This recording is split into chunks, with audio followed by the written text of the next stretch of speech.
really think you have a chance against us, Mr. Cowboy? Hey, motherfucker, what you like to do? Oh, I don't know. Play chess. Screw. Well, let's play chess. They give off to Jonathan Taylor. Jump cutting his way close to the goal line. He's in there. Touchdown. I-N-D-Y. Jonathan Taylor. Wheeler finds Quan from the logo. Here's Halliburton into the front court. Mishandled it, but gets a shot. Hits it. Hits it. John, I have never been better to be on the air with you here in Indianapolis, a place where so many of my dreams have come true. The Ride with JMV on 93.5 and 107.5. The Fan. All right, everybody, let me start by telling you we're at the District Tap. We're on the north side today. Very easy to find. Clearwater Crossing. Shout out to Michael. The owner is going to join us a little bit later on. Ed Carpenter is going to be on the show. In fact, I think Michael and the District Tap here on the north side. Ed Carpenter's show car is going to be out here for 4 hours coming up tomorrow. We will talk that up and then bring Ed on the show coming up at the 4 o'clock hour for that full-scale discussion. Of course, you got the Penske news today. I don't know if you're worn out on that or not with, among others, Tim Cindric being cut loose of their job status earlier today, all involving what took place with the bending of the rules, the cheating that went down with Team Penske. And, you know, if you run the organization, I mean IndyCar, if you're the owner and the operator as well of the Indianapolis 500, you can't blank around with it. And they blanked around with it, and now you have to try to rebuild that integrity. And clearly this was the only move to be made. But we'll get into that a little bit later on. I mentioned Ed Carpenter is going to join us. Bret Michaels, who's going to be a part of the Carb Day celebration on Friday, he's going to join us a little bit later on in the show. Evan Sidery will talk NBA.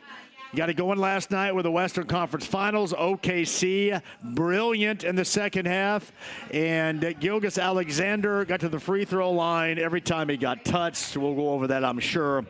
But, of course, we got game one of the Eastern Conference Finals later on tonight. It's in New York City. And all the conversation is the Knicks and the greatest of all time, and this is a signature moment opportunity for the Knicks and blah, blah, blah. We're the ones to uphold the status of the Pacers are playing two in the Eastern Conference Finals. In fact, back-to-back Eastern Conference Finals for Rick Carlisle and the Pacers. 8 o'clock later on tonight. That is on TNT, and, of course, you can hear it right here on The Fan. And to start the show, from Pacers Television, Jeremiah Johnson, I thought it was really important to make sure we staked our claim to the Pacers also being involved in this Eastern Conference Finals matchup later on tonight as well, correct? The Pacers are here. The Knicks cannot play without an opponent. So the Pacers are the Knicks' opponent, but all of those listening, you know what we are all about. And worth mentioning and reminding some that were not aware, yes, back in the Eastern Conference Finals for the second straight year. And looking at some of the numbers for the series, it's worth also reminding some of those in New York. The Knicks had 51 wins this season. The Pacers had 50. And defense is something that you talked so much about last season as maybe being a little bit of a weakness or something the Pacers had to overcome. At the end of the regular season, the Pacers and the Knicks had the exact same defensive rating. They were tied for 13th. So there are a lot of similarities. Both teams had a fair amount of success, and both teams come into this series fully healthy. So neither team has an excuse. They're ready to go. They're rested. It should be fascinating theater. What is interesting about it, too, is the Pacers went through a funk in the early season. The Knicks had their funk in the latter portion of the season. The Pacers' funk was, I think, for a variety of reasons. You can even factor in the injury situations that they went through at the beginning of the season. And jackass Willie Green, that Aaron Nesmith stepped on his foot on the sideline over there, who is no longer the head coach of the Pelicans. That certainly played a role.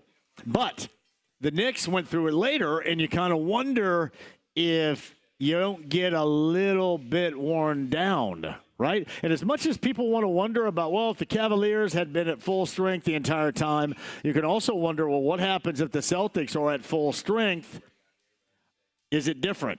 with Jason Tatum out there, and I think logically you can say so. So really, I guess what I'm trying to tell you, JJ, we're meeting in the middle, I think, on this. It's not like it was in the Eastern Conference semis last year.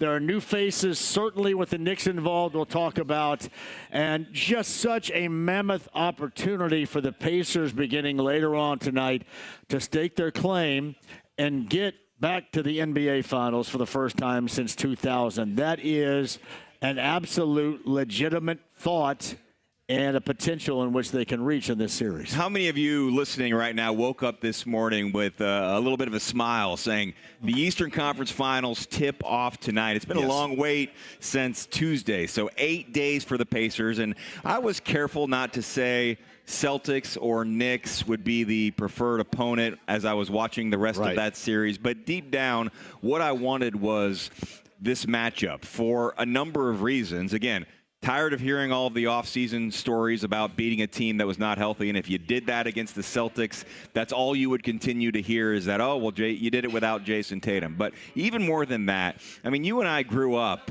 living for these matchups of Pacers versus Knicks. And a lot of people say there are no longer, rivalries in the NBA. Well, the Pacers are doing a pretty good job over the last couple of seasons of creating some rivalries. And this is a little bit different to me, at least right now, than maybe a couple of the teams or at least one of the teams the Pacers just finished playing. I think there's some real animosity between some of the players on the Bucks and the Pacers. I don't necessarily feel that right now between the Pacers and the Knicks, but the fan bases, they don't like each other too much. And again, just the history, the different generations that have had a chance to witness this rivalry, and the common NBA fan is looking forward to Pacers-Knicks. This is gonna be a highly rated series. Not that I really even care that much about that, but I just love the fact that we're gonna have 2 weeks of Pacers and Knicks discussion, and I think we're gonna have a best-of-7 series where we have a lot of hard-fought, intense games with a lot of storylines throughout. Hey, history will show. If you go back 3+ decades, you go back a couple of different eras,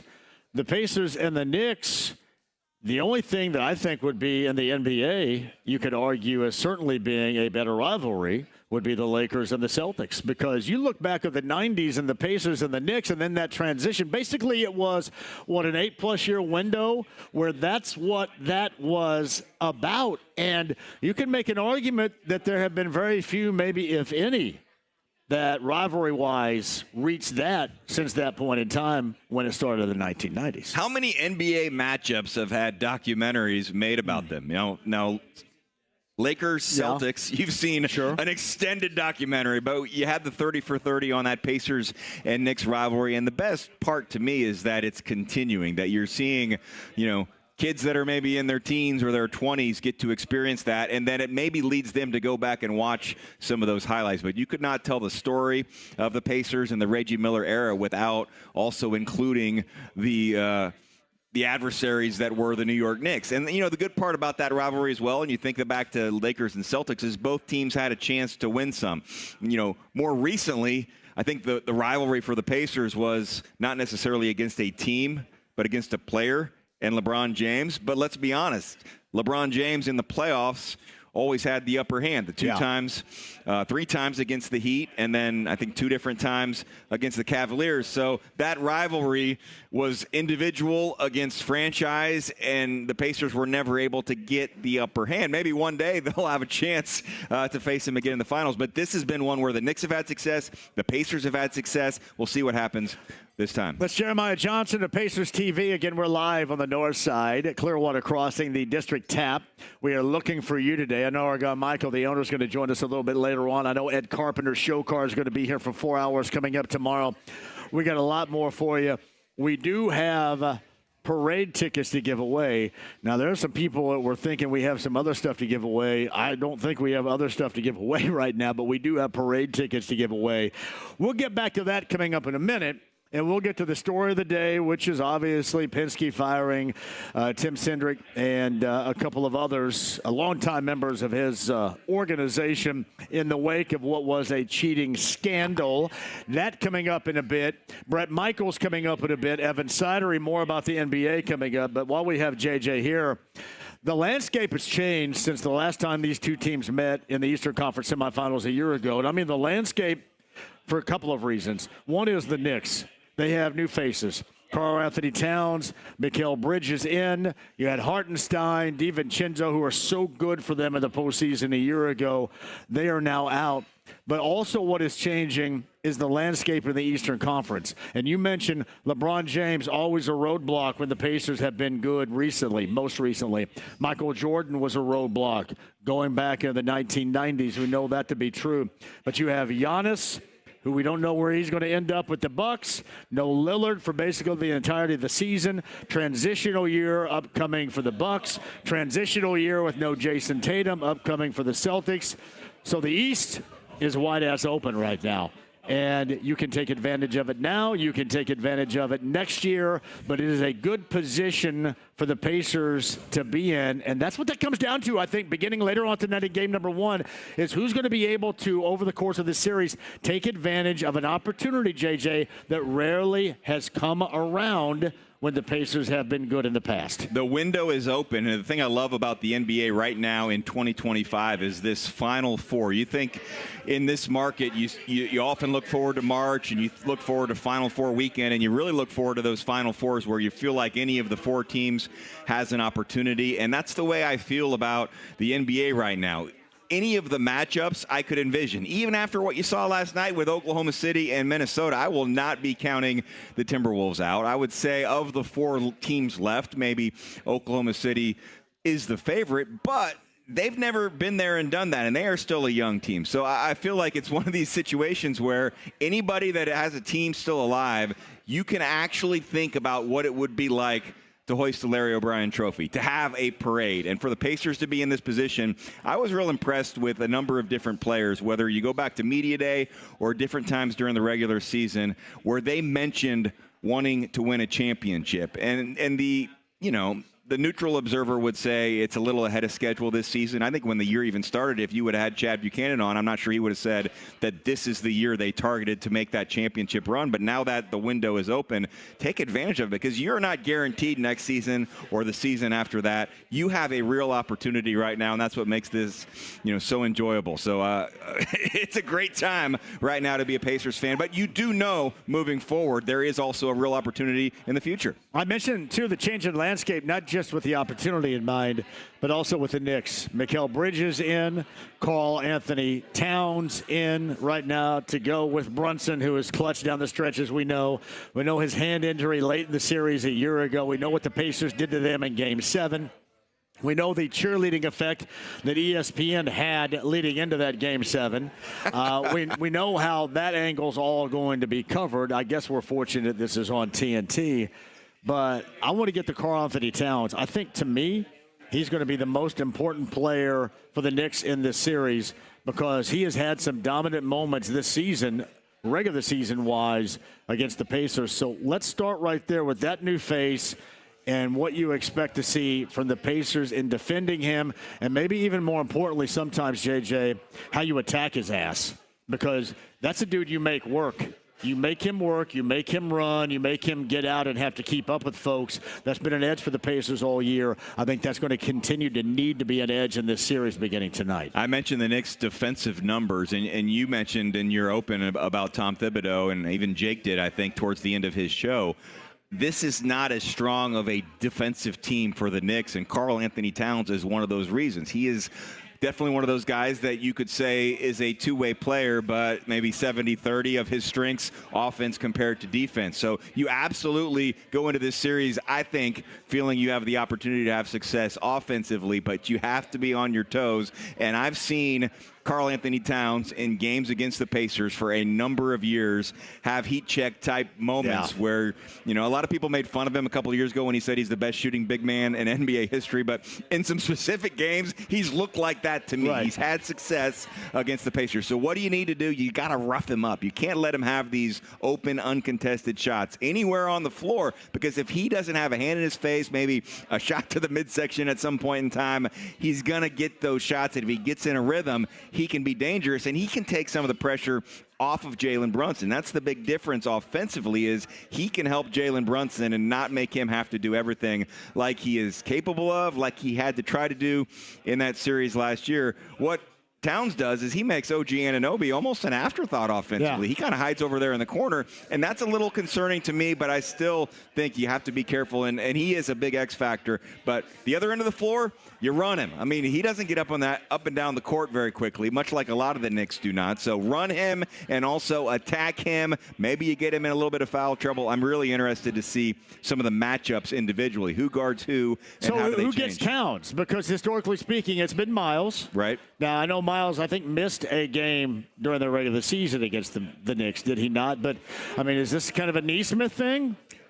I would tend to say, not having any inside information, that you start with what you've done and you're comfortable with. And it's not like Miles Turner hasn't had a lot of matchups against Karl Anthony Towns in his career. I mean, they're basically from the same era. So they've gone against each other, even if it was East versus West, a number of times. And you could use that experience maybe to Miles' advantage. And it seems a little drastic at the start of the game to not have Miles Turner guard Karl Anthony Towns, but it's the kind of thing that maybe you go to a timeout, come out of that timeout, you play 2 possessions, and you mix things up. And that's one of the things that we've talked about is this coaching staff does such a great job of mixing things up. So I would say every time there is a commercial break, you might need to be prepared for a different look coming out of the break, whether it's maybe Nesmith or Siakam. Siakam, to me, would be the one that would maybe guard Towns a little bit instead of Nesmith. I wouldn't be surprised if you've got Nesmith helping all over the backcourt with Jalen Brunson. Right. And off Nembhard, Nesmith, Brunson. Yeah. And again, the thing the Pacers do at their best and the most is wear you down. And this Knicks team, you would hope would be primed for that, because sometimes they play, 9? Most of the time they play 7. Heavy minutes, if you want to call it that, because you get McBride, you get Robinson off the bench, but that's basically about it. And then Thibodeau's going to run these guys, those starting 5s, to the nub.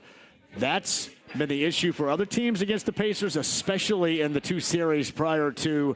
That needs to be a dominant portion of their game, I think, beginning later on tonight in Game 1. I just hope that we are not talking tomorrow and all series long about the number of Knicks free throw attempts, because you do know that is one of Jalen Brunson's strengths. It's the common storyline coming out of Game 1 in that Western Conference series. Because he's a foul baiter. Even though the totals from last night's game and the total number of free throw attempts weren't that different. I think it was 26-21. But to your original point about the pace, not only can Jalen Brunson hurt you by drawing those fouls and getting points, but it allows him and those starters that never come out of the game a chance to rest and then to also set up their defense. So every time someone for the Knicks goes to the free throw line, they are able to catch their breath, and then they are able to set up defensively. So I'm okay with some of these fouls before the penalty, but once it's in the penalty, I don't want to see it, because it just will take away the rhythm and the flow and what the Pacers will be able to do offensively on that end of the floor. And, the other thing is individually, a guy like Aaron Nesmith, we've seen him at times with his aggressiveness get the hands in the cookie jar, get some foul trouble. He is very important to me. I'm not sure, to me, in this series, if there's a player you need to make sure does not get in foul trouble more than Aaron Nesmith. I don't want to have any reason at all to suggest that the NBA and the networks, ESPN, ABC, whatever, Disney, they have to have the Knicks. I don't want to have that as an argument, and it is always a major concern, especially now when you have the Pacers, you have OKC, you have Minnesota. Everybody is kind of going to point the finger. I don't want that to be an excuse. I want the Pacers to go out and take this. And I think that they have the talent, the team, and certainly playing, as we've seen them so far, playing that role to be able to do it. Now, another question that's going to come to mind here, JJ, is the time off. It has been a lengthy time off, a week which you don't normally get. You can look at it both ways. You can say, hey, great, you get a lot of rest, everybody's feeling really good now, or that rhythm that you talked about that's very important to this team can be somewhat lost and regained, or need to be regained here. What are you thinking about Game 1 tonight? I cannot imagine a team that has performed better when having an opportunity to have a real practice than what I've seen from the Pacers really over the last 2 seasons. And that's even if you just had 2 days between games and you had a chance to have a day off and then have a real practice. Once this series starts, there will not be really any real practices. You play game, day off, all the way through the end. So if you have something between games, it'll be very light. It'll probably be walk-through or shoot-around type of intensity. But over the last week, they've had 2, if not 3, of those kind of practices.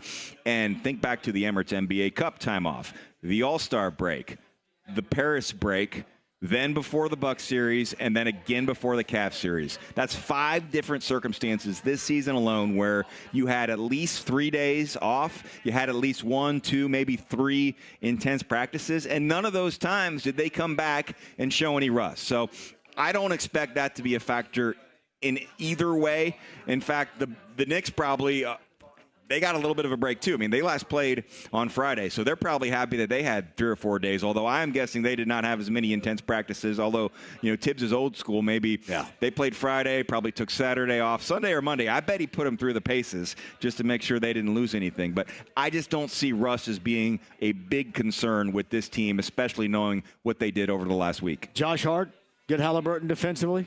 I think so. Probably. Maybe some different bodies, but that's going to be the primary defender, you think, on Halliburton tonight? Yeah, you could. You could throw. It'll be interesting as a guy like McBride will come in the game, and he may give that T.J. McConnell treatment, 94 feet. I think he's someone who is a little underrated part of what the Knicks try to do.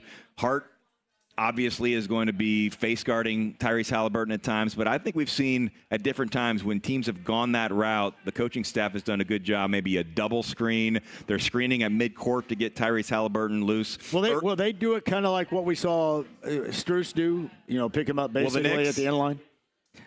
I think they're a little careful. They'd rather get back and set up in a half-court defense, and we'll, again, be interested to see how much zone the Knicks go to. It's a fascinating series for so many different reasons, and then you think about the coaching matchup with, Tom Thibodeau and Rick Carlisle, guys that have been through so many different matchups and battles in their career, and maybe you could say are a little bit old school, but also have adapted to their current team so well. So this is just great. It's great theater. I cannot wait to see what happens. Jeremiah Johnson, can you stay here until 4 today? Yeah. Do you have time to wait while I talk to Bret Michaels coming up here at the bottom? Yep. We'll get Bret Michaels on here, who is the co-headliner of Carb Day, and then come back with JJ leading up to the 4 o'clock hour as well. I tell you what, James, if anybody wants to call in and talk Pacers-Knicks and game number 1 of the East Finals, we shall do that coming up, I think, prior to the 4 o'clock hour, as long as JJ stays. Again, the news of the day, Roger Penske. He's trying to close out that cheating scandal that obviously has taken a new life of its own out in front of the 109th running of the Indianapolis 500. Firing his top 3 executives earlier today. Tim Cindric, the IndyCar managing director, Ron Ruzewski, and the general manager of IndyCar, Kyle Moyer, all shown the door by the captain earlier today in a situation that no doubt he had to do. So we'll get back to that coming up. Ed Carpenter is going to join us. His show car is going to be here at the District Tap North Side Clearwater Crossing coming up tomorrow for 4 hours. We'll get to Ed in the 4 o'clock hour, Bowen in the 4 o'clock hour. Sidery talks more about this series, and then out west coming up in the 5 o'clock hour. So do not go anywhere. JJ rejoins in a second, but I await the phone call of one Bret Michaels. Bret Michaels, a co-headliner along with the All-American Rejects coming up on Friday. Carb Day 2025, Bret Michaels is scheduled to join us coming up on the other side. Do not go anywhere. The stream, the app, it is HD Radio, the AAA membership lounge via YouTube Live. We have plenty of room for you. Happy hour specials are going to kick off here. The great food and TVs everywhere. So don't miss this Wednesday moment to join us on the north side, the District Tap Clearwater Crossing. Stay right here. 93.5, 107.5, The Fan.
and the beat goes on. 93.5 and 107.5, The Fan.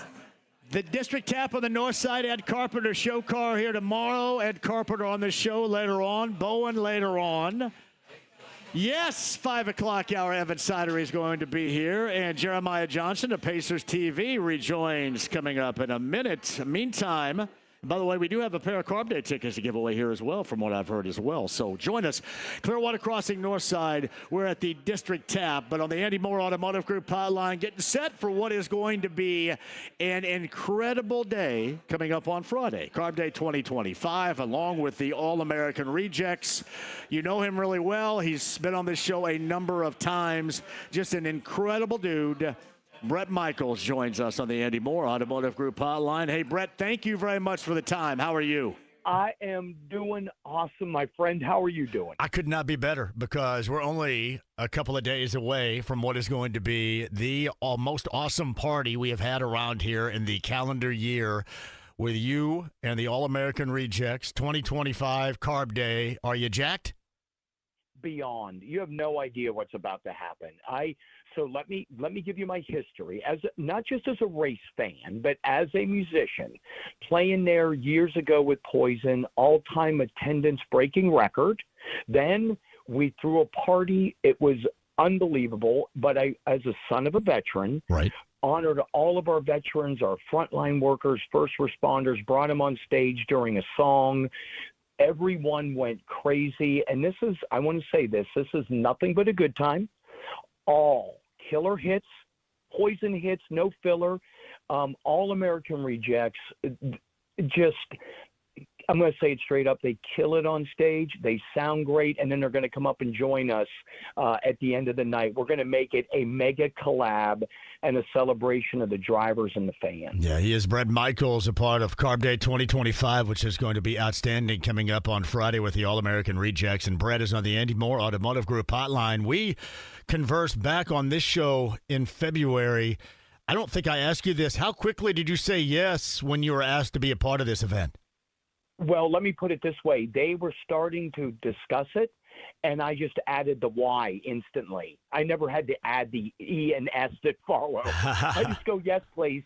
Yes, please.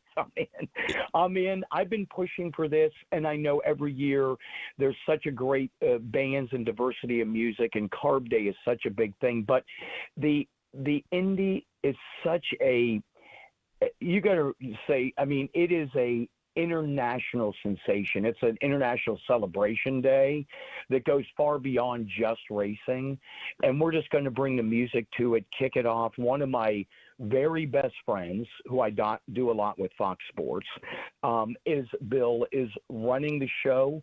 I know I've been there with a lot of the drivers. We're going to get a chance to hang and talk to people and just make it a great day in life. You know, the one thing, Bret Michaels joins us, the one thing that always stands out to me, this weekend in particular, but certainly Carb Day is perfect for you because it combines basically everything that is woven into your personal fabric, including, you know, what we do to honor those for Memorial Day weekend. This is who you are. First of all, absolutely. And I say this in all sincerity. I come from a family of all veterans and first responders, frontline workers, utility workers. And from the minute my career started till this very minute and this weekend at Carb Day, I just want to say that celebration on stage and getting a chance to take pictures. Anyone that goes to BretMichaels.com can see what we just did. At Boardwalk Rock, we did 60,000 people. And the pictures are insane. I brought all of our veterans or a bunch up on stage. They walked out during the songs. People went crazy. And this Carb Day celebration, what this weekend stands for, and you have to remember as a memorial, we say celebration, but it's a remembrance of the incredible freedoms we are given. And I say this as my father is a veteran, has passed away. My Uncle Nick was KIA in World War II.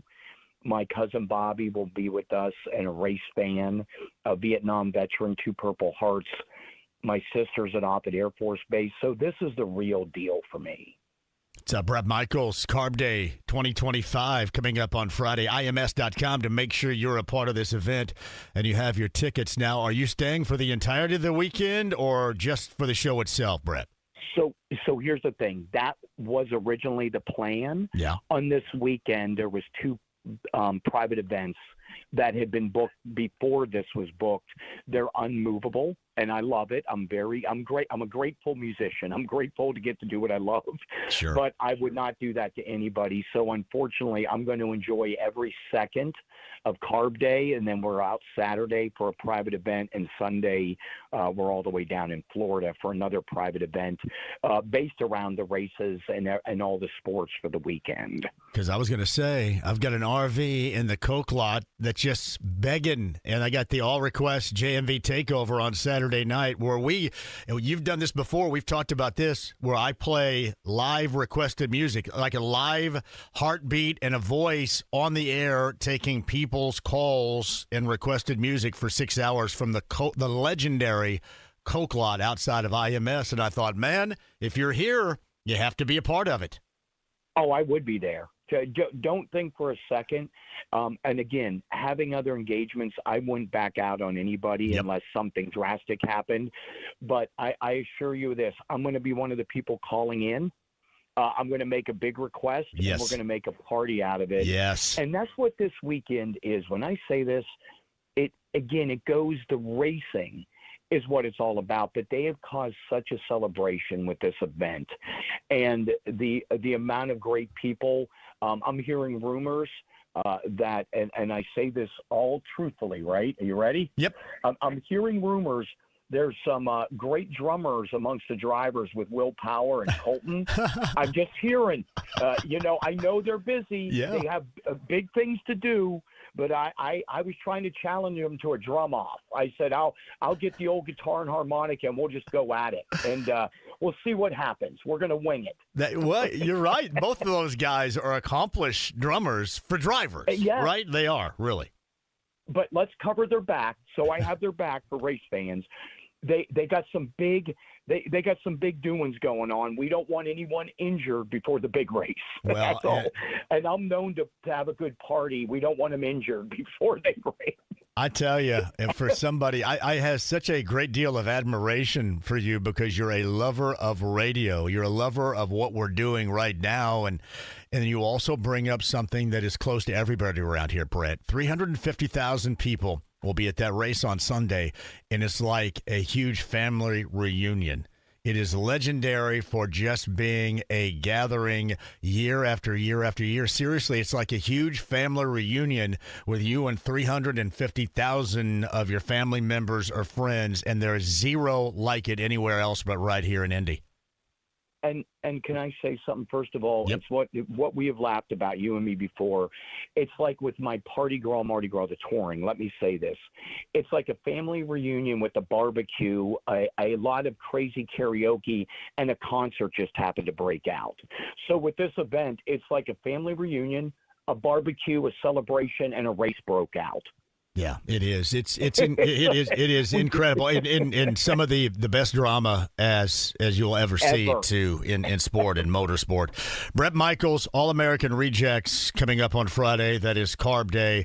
Tickets at IMS.com. Hey Bret, before I let you go, I'm going to slide backstage and maybe hang out with you for a couple of minutes as well before we move on after your event at Carb Day. But I cannot wait to see. And by the way, too, I'm doing this radio show live in Pagoda Plaza beforehand, before you go on stage. So if you have a minute and you want to slide by live in front of everybody in Pagoda Plaza, you're more than welcome to do that. I would love to have you. That would be awesome. Thank you. And let me say this. I really hope I can make that happen. And for any reason we don't, can we please do this? Absolutely. While you're there, they have to be there with you. What if we have you bring a winner or a couple winners and a guest, one of them being a veteran and their family, and you bring them back. I say hello to them, and I'll put them right up on the stage with me. I think that's perfect. Let's do that. Just make it. Yes. You got my word. Make sure they heard it. You bring a couple back, so we could take good care, get a picture. We'll put them up on the side of the stage, but they have to come see you first. You got it. We'll do that. I'll go from Pagoda Plaza to you with a veteran, and we'll have a blast back there with you. We'll do that. And their family. Remember, I'm a family member of veterans and their family, and then we'll have just a great listener of yours and their guest, and we'll bring them over and we'll take great care of them. And you can hear it in my voice, like I'm emotional. I'm fired up. This is big doings. Bret, we'll do that. I cannot wait to see you, man. And thank you very much, as always, for the time. You're absolutely spectacular, per usual. We'll see you on Friday, and I'll see you backstage with some winners. I can't wait. I'll see you there, my friend, Friday. You got it. Bret Michaels right there. IMS.com to get your tickets. And think about that, too. If you know somebody that would like to be a part of that's a veteran, and the family, let's see about that in Pagoda Plaza, and then we'll get them back there and let Bret bring them up on stage. I think that is a fantastic idea. So, James, hash that out. Give me what I need to do, and then I'll hook up with Doug Bowles and Lisa and see how we do that coming up on Friday, see how that dynamic works. He is one of the best dudes, if you could not tell, of all time. Bret Michaels on the Andy Moore Automotive Group hotline. All right, back to the Pacers and the Knicks game 1 later on tonight. We're live at the District Tap on the north side. Would love to see you here. Great food, happy hour specials, TVs everywhere, and this show on a Wednesday is spectacular. Don't go anywhere. It's 93.5, 107.5 The Fan.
I got a great idea for you. It's Mark Dietel, Mark Dietel Realty, 317-755-4232. That's markdietel.com, markdietel.com today. Listen, I don't know your situation, but I've been through this before a year ago. I love where I am, but if I needed to downsize, if I was empty nesting, like a lot of you I know are going to go through right now. I know it's a tough transitional phase. You have to have somebody you're working with realty-wise that is going to be on top of absolutely everything. That's Mark Dietel of Mark Dietel Realty.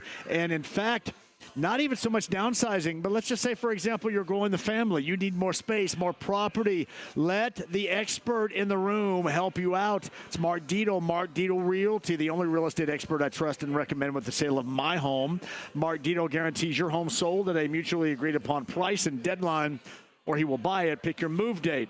No long-term contracts, and you can cancel at any time. He's the best at what he does. Make sure you tell him that I sent you, because you will be secure without the nerves with Mark Dietel running things the way that you want to get it done, whether you're upgrading or downsizing at 317-755-4232. That's markdietel.com. markdietel.com today.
Hey, Johnny, for Trajan Wealth, here's that number, 317-480-4040. Maybe you're asking me why. I'll tell you why. I need the help. I need the advice. I need somebody with decades of experience advising those financially where you are right now and how you want to navigate a path to get to your retirement. And I mean retirement on your own clock, not on somebody else's, but yours. Let Trajan Wealth help you out. That's Jeff Jr. and Trajan Wealth today. 317-480-4040. 317-480-4040. TrajanWealth.com. You're not going to roll the dice and kind of guess on this. I want you to do the right thing, and the right thing is to know. Let those that can help you navigate Trajan Wealth. 317-480-4040. Advisory services offered through Trajan Wealth, LLC, an SEC-registered investment advisor, paid advertisement.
The Ride with JMV.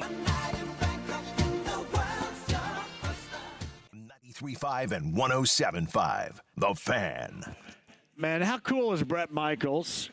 Co-headliner with the All-American Rejects 2025 Carb Day, IMS.com. Get your tickets now. But he wants to bring up a listener to the show. So if you're in Pagoda Plaza and you're a veteran, let me know.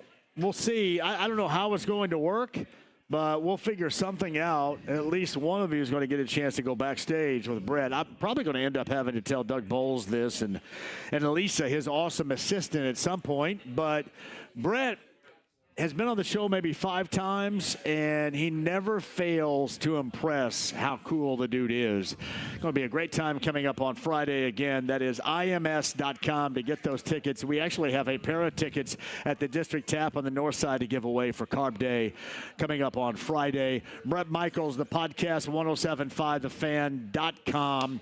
Got a busy show for you. I'll reset that coming up in a minute, but Jeremiah Johnson of Pacers TV rejoins. I know the Penske news is big. Cindric, Moyer, and Ruzewski all cut loose because of the cheating scandal earlier in the week, or over the weekend, that was reported earlier in the week. We know all about that, but we got the Pacers and the Knicks, Game 1 of the Eastern Conference Finals later on tonight. I've mentioned this, JJ. This is the early stages of a golden era.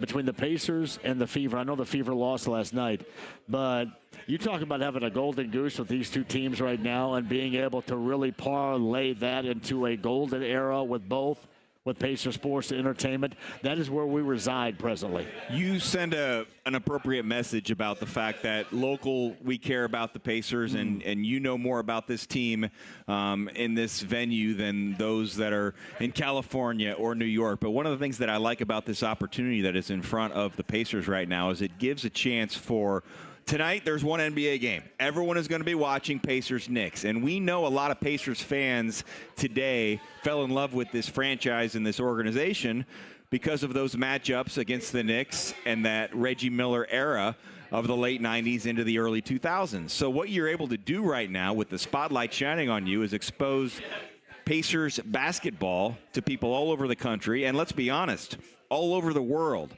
So if you like what you see, then you have a bigger fan base moving forward. And again, you're creating another generation of Pacers fans.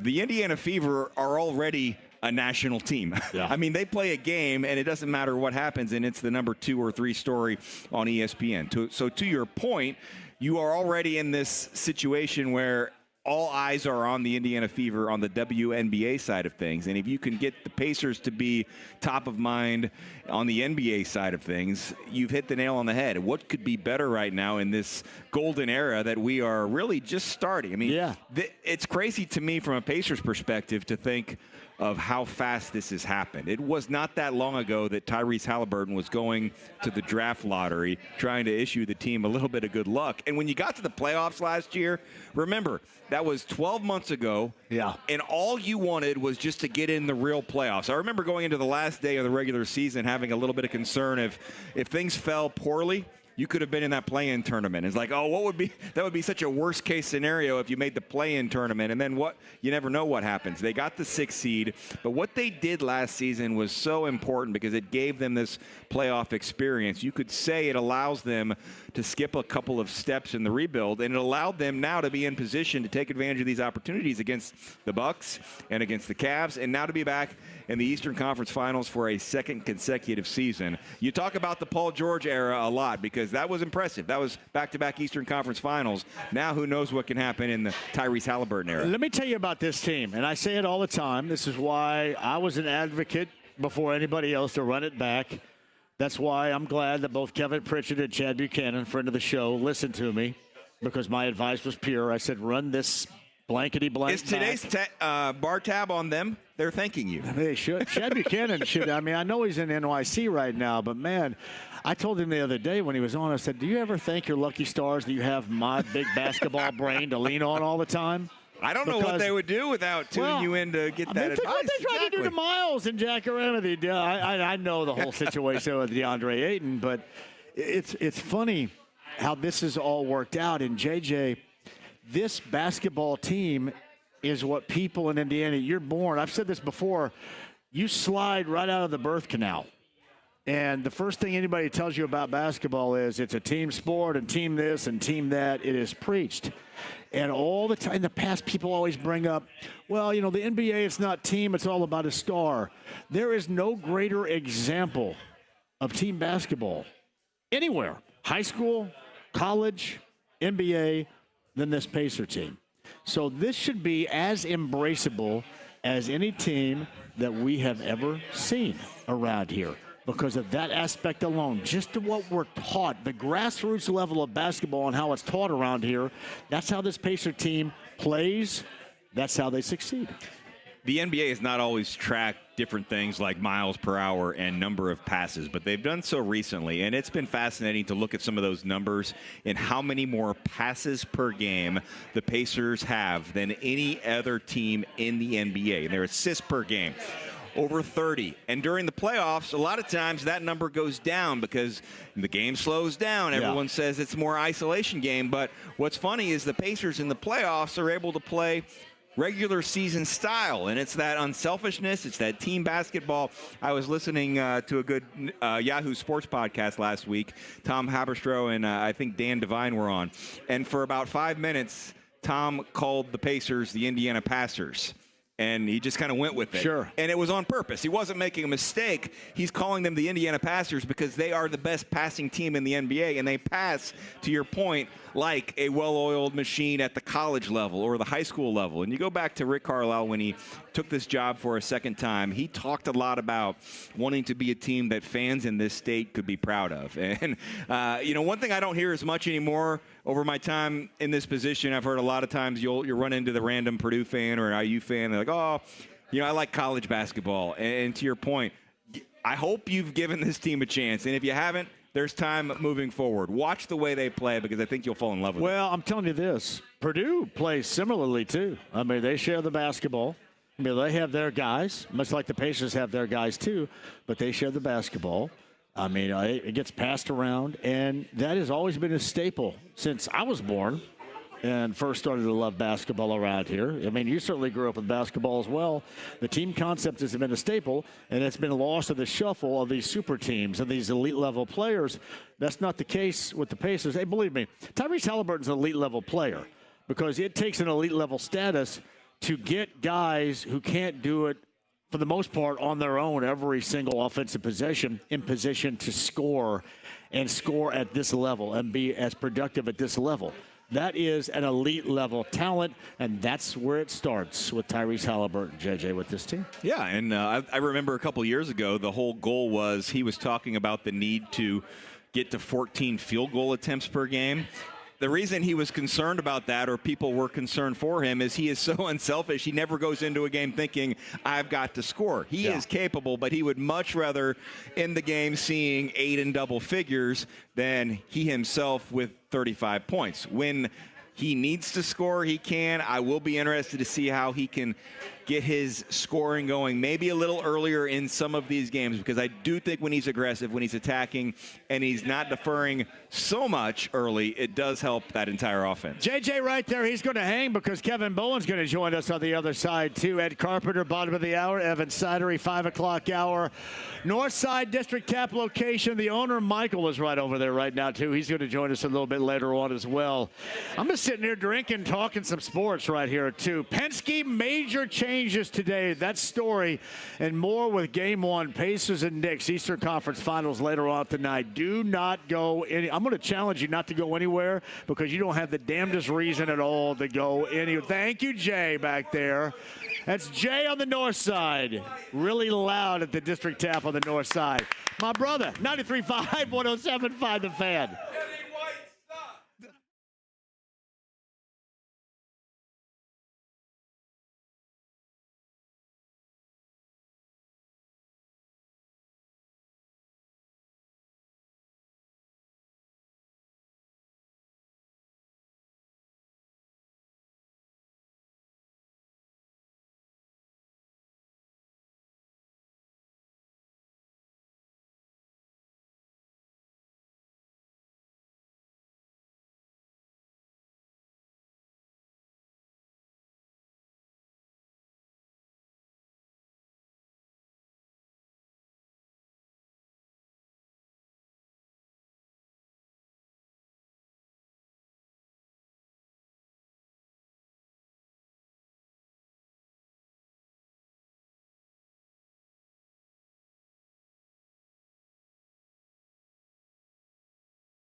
The Ride with JMV. What in the wide, wide world of sports is going on here? 93.5 and 107.5. The Fan. Shai Gilgeous-Alexander is the NBA MVP. Right. Jeremiah Johnson's with us, District Tab North Side. Ed Carpenter, bottom of the hour. Would you go with Jokic or SGA? I was on the SGA side of things, and part of that is team results. I mean, they were the number one team all season long, and if you take him away, the argument of taking them off the court, Nuggets or Thunder, neither one of those teams are going to be any good without those players. They're both deserving. I probably also would factor in, okay, Jokic has done this. Other times he's also been an MVP. I thought what Shai Gilgeous-Alexander did to lift the Thunder up to the level that they were was deserving of an MVP season. Man, I'll tell you what, though. Even if I don't like some of the foul. Yeah. Well, last night was pretty brutal. And here's the other thing. Jokic is not a good defender. And you got to factor that in. So not that maybe that's Shai Gilgeous-Alexander's I would best probably strength, give him the MVP every year because fat guys play at that level. That's pretty impressive. No. When he started making his moves, and I was like in disbelief, and I've seen it now with my own eyes enough times that I believe it because he is amazing what he does. It is, no doubt about that. Jeremiah Johnson, Pacers TV, is with us. District Tap on the north side. Hey, is Mike hot right now? Because Michael's hot. Yeah, so Michael, I've heard that before from the ladies. That's what they said when I walked in. He's the owner, I know. Sometimes I say stuff that's really awkward, and that probably would be described as really awkward. How you doing, brother? Hey, not too bad.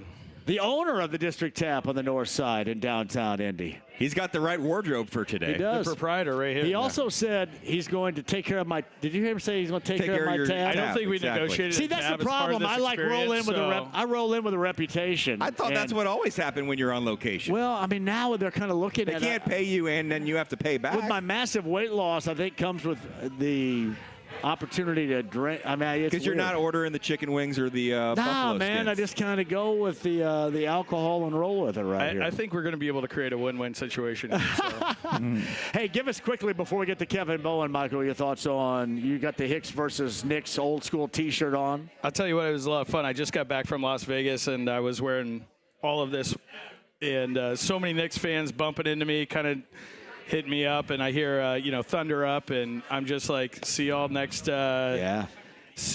Wednesday, guys. So we're looking forward to it. Cannot wait. Michael's going to hang out too, JJ as well. Let's go to the Andy Moore Automotive Group hotline live at the District Tap on the north side of Clearwater Crossing, and Kevin Bowen from the morning show joins us now.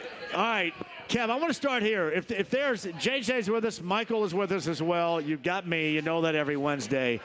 Where do you begin with the most important aspect? Because I happen to think these first two are very important. The Pacers have been awesome on the road in the postseason, certainly. Where do you start with a have to, with game one in mind later on tonight at Madison Square Garden for the Pacers?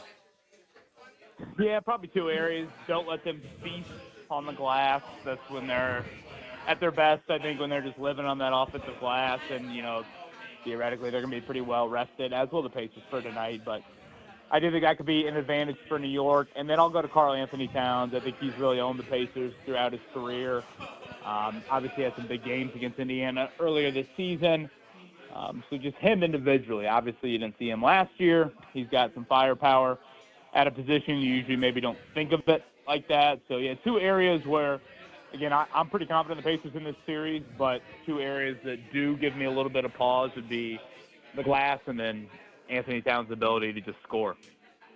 Kevin, I heard you talking this morning, and the topic was where you want to watch a game of high importance like this. And I'm curious. You said, when I've got to talk about it for 3 hours the next day, I got to be locked in and paying close attention. Do you have one of those yellow notepads handy where you're jotting down the plays and the runs? How do you watch a game to prepare for the Thursday morning show? Yeah, I'm a nerd. I will go either notes app, on the phone, or I will just pull out the laptop, honestly. A lot of times. Certainly I listen to your terrific insights. Honestly, my favorite thing to probably listen to during the season is when you interview coaches at halftime. I mean that in all seriousness. I actually learned something a lot from those. So we don't get those in the postseason. But, yes, a little notes app on the phone, and then I'd say when the fourth quarter rolls around, I'm probably going laptop open as well. So Kevin Bowen, the morning show, 7 until 10 a.m., Monday through Friday here on The Fan, along with Jeff Rickard and James Boyd. It's Kev on the Andy Moore Automotive Group hotline. Kev, I know you've been to the District Tap, especially on the north side before. Michael is the owner. Michael, do you got a question for Kevin right here, too, Pacer-wise? I was just going to recommend, how about watching it on the biggest TV of any sports bar in Indianapolis? Well, that's a statement more than it is a question, but yes, that's okay. You can bring your notes app into the District Tap, right? Yeah, we'll clear a table for you. I'm sure no one's going to bother you. Michael, I think I've been in every room watching a sporting event at the District Tap. I think I've done Pop-A-Shot in the room on the left, the room in the back right. So I've been everywhere in your beautiful South. See, that's the way that it goes. I'll tell you what, I'll play off of this because you started with Karl Anthony Towns. And Kevin, I completely agree with you on that being, to me, a new factor that wasn't there a year ago and one that is going to be huge in this particular series. How do you think the Pacers defend? Is it going to be predominantly just Miles, or might they decide to move some things around in this series? Yeah, I heard this is not my idea at all, so I don't want to give credit for it. I'd love to give credit where it was. I heard somebody mention, if you're going to put Nembhard on Brunson, I would start Nesmith on Brunson. But if you aren't going to put Nesmith on him, you would actually put Nesmith on Towns and just try to, obviously, thinking a little bit more speed than power with that thought. Maybe Turner's like on Josh Hart, where Josh Hart's not really one that shoots a lot of threes, so Turner can kind of stay by the rim. Kind of an interesting thought. Again, I like Nesmith on Brunson early. If and when he does get into foul trouble, then you can slide Nembhard over to him. But I'll be curious. I mean, again, he had a 40-pointer and a 30-pointer earlier this year. So, that is just a big, big personnel difference. And, as I sit here, I don't know, a few hours towards tip, John, I don't have, a lot of great – I think you could talk yourself into a lot of different defensive assignments for the Pacers and for the Knicks as well. In terms of, when the Pacers have the ball.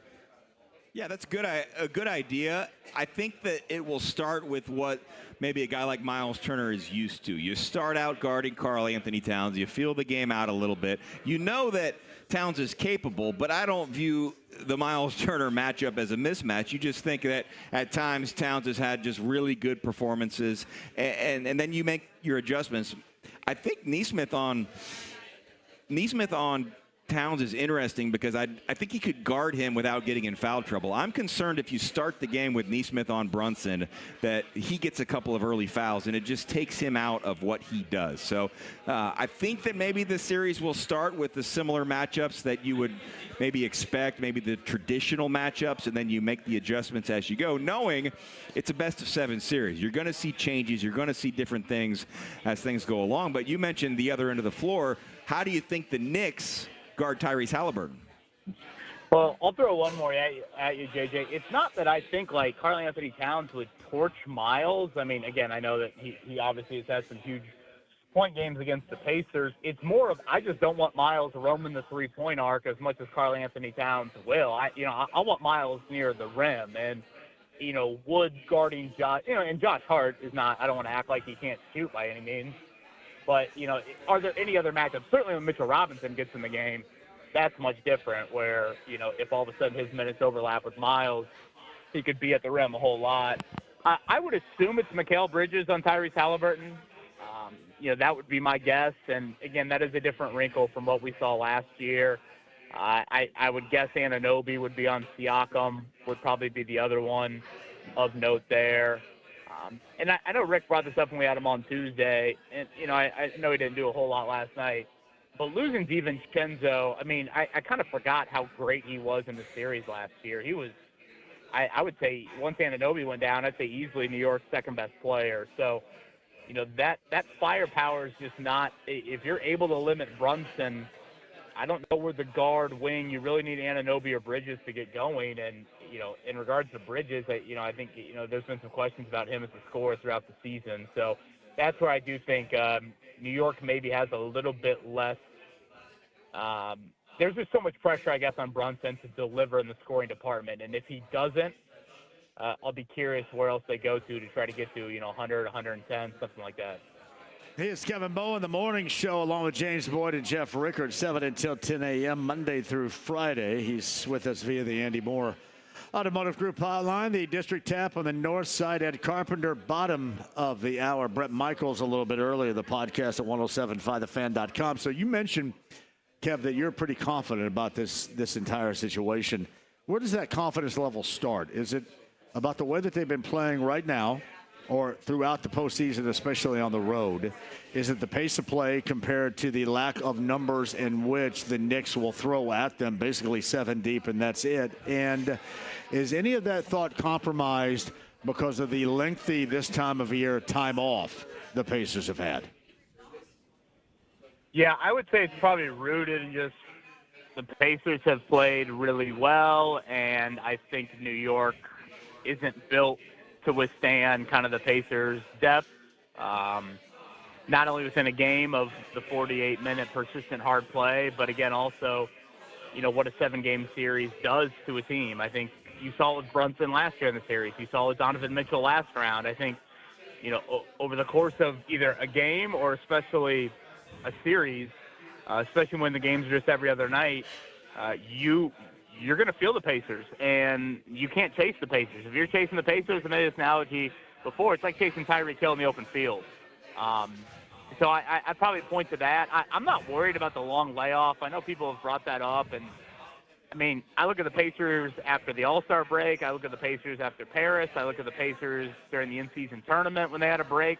I think they played very well exiting all three of those, different sorts of layoffs. So, and I would also add, I think the fact that they went there and won Game 7 last year with really this entire group intact. Hell, Matherin has played very well in MSG before, if you want to throw him into the mix.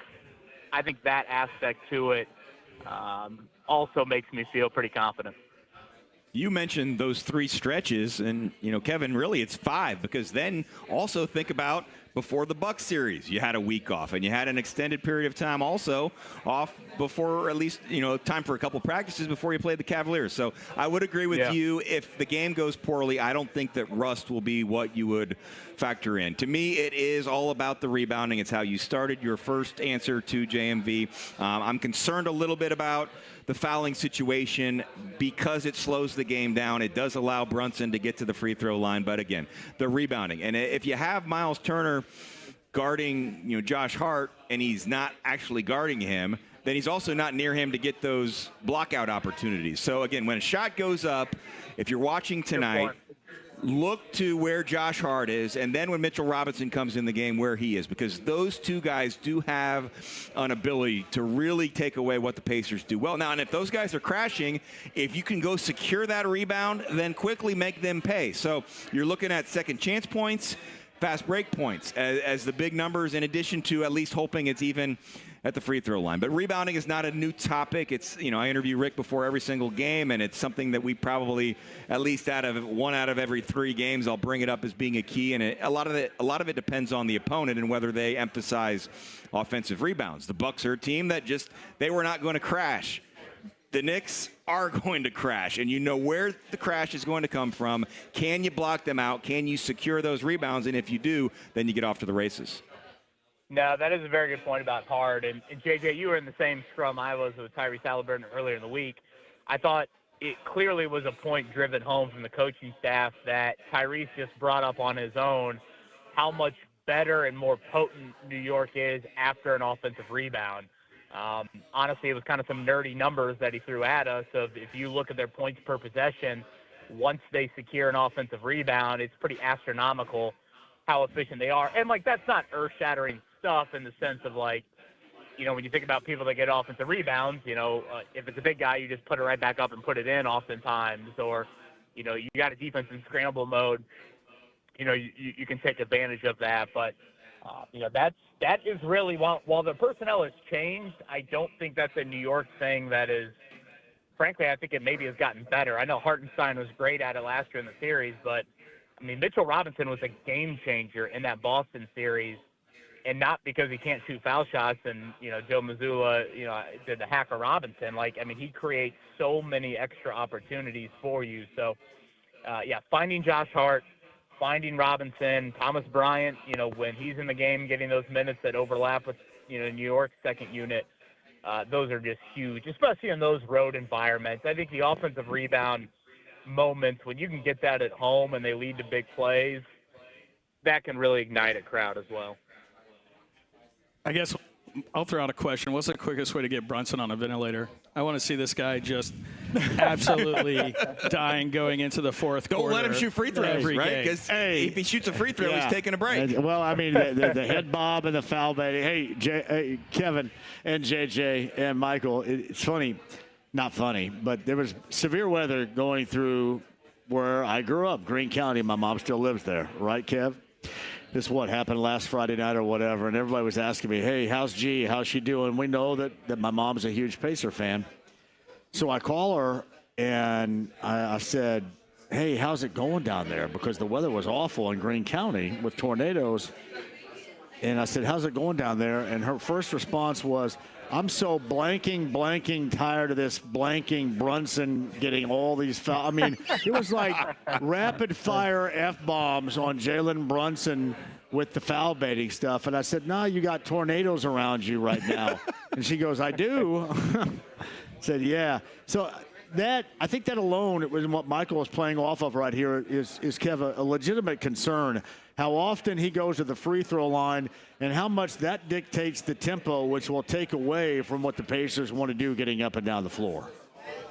Yeah, and that probably goes back to the start of our conversation when I brought up, putting Aaron Nesmith on him. JJ, you know this. As great of a defender as Aaron Nesmith can be, he is prone, I think, to some more fouls than Andrew Nembhard. So that is a concern that I would have in this matchup, is if he does get the early Brunson assignment, do those fouls happen? Now, Brunson, weirdly, he battled foul trouble in that Celtics series. I didn't think the Celtics did a whole lot of good, but he fouled out of, I think it was game 5, if I'm not mistaken. I want to say he had 4 in a couple other games. So yeah, he fouled out in that game 5 at the 7-minute mark of the fourth. That was incredible. And that's why, JJ, that's not going to happen again.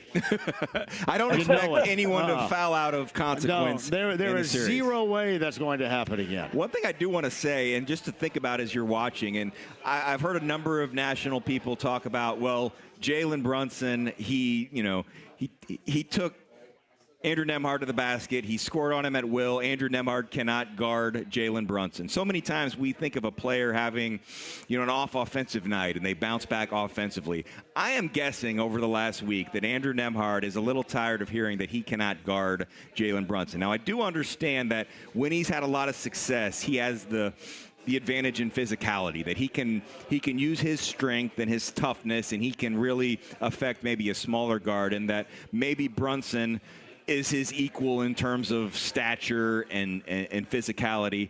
But I am looking for a bounce-back series defensively from Andrew Nembhard. We know that in the playoffs, he shoots a three-pointer on my yellow notepad. I'm writing down good. We know that he is a playoff performer offensively, but I'm guessing he wants this opportunity, and I'll be surprised if he's not guarding Jalen Brunson to start this game. Yeah, I think that's where they probably will go. I just love Nesmith's just overall size on him. Brunson made so many tough shots on Nembhard last year. It's not even, I don't know, I've had to go back and watch, but, it's not that I thought Nembhard was getting, cooked and beat quite often. I just thought Brunson felt, confident that from a height standpoint, he could, take advantage of that, or at least had enough room to make those plays, whereas Nesmith, I think, is a little bit, certainly he's bigger. I'd say maybe a little bit taller, longer for that. But I think it's really key to really have both of those guys ready and available to throw at Brunson, because we know Thibodeau's going to play him, north of 40 minutes. We know Rick Carlisle's not married to that. So, keep your defenders fresh on him. And, it wouldn't stun me if we saw, Ben Shepherd get maybe a little bit of a run. I wouldn't do it too much, and I wouldn't throw Benedict Mather on him too much. But I think the more defenders you keep on Brunson, just look at last year's series.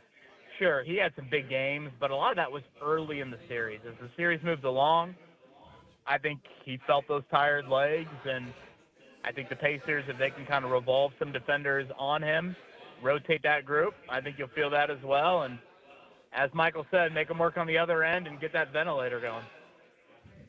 It's Kevin Bowen morning show along with Jeff Rickard and James Boyd. Kev's on the Andy Moore Automotive Group hotline, the district tap of the north side. Owner Michael is here. Jeremiah Johnson of Pacers TV. I'm JMV. Thank you all for joining us. Is there anything at all you would put to, and I have to ask a really strong conspiracy theory question here, of New York being that big market that the NBA and ABC and ESPN want to see in the finals? I told JJ a little bit earlier, I don't want this to be in our thought process.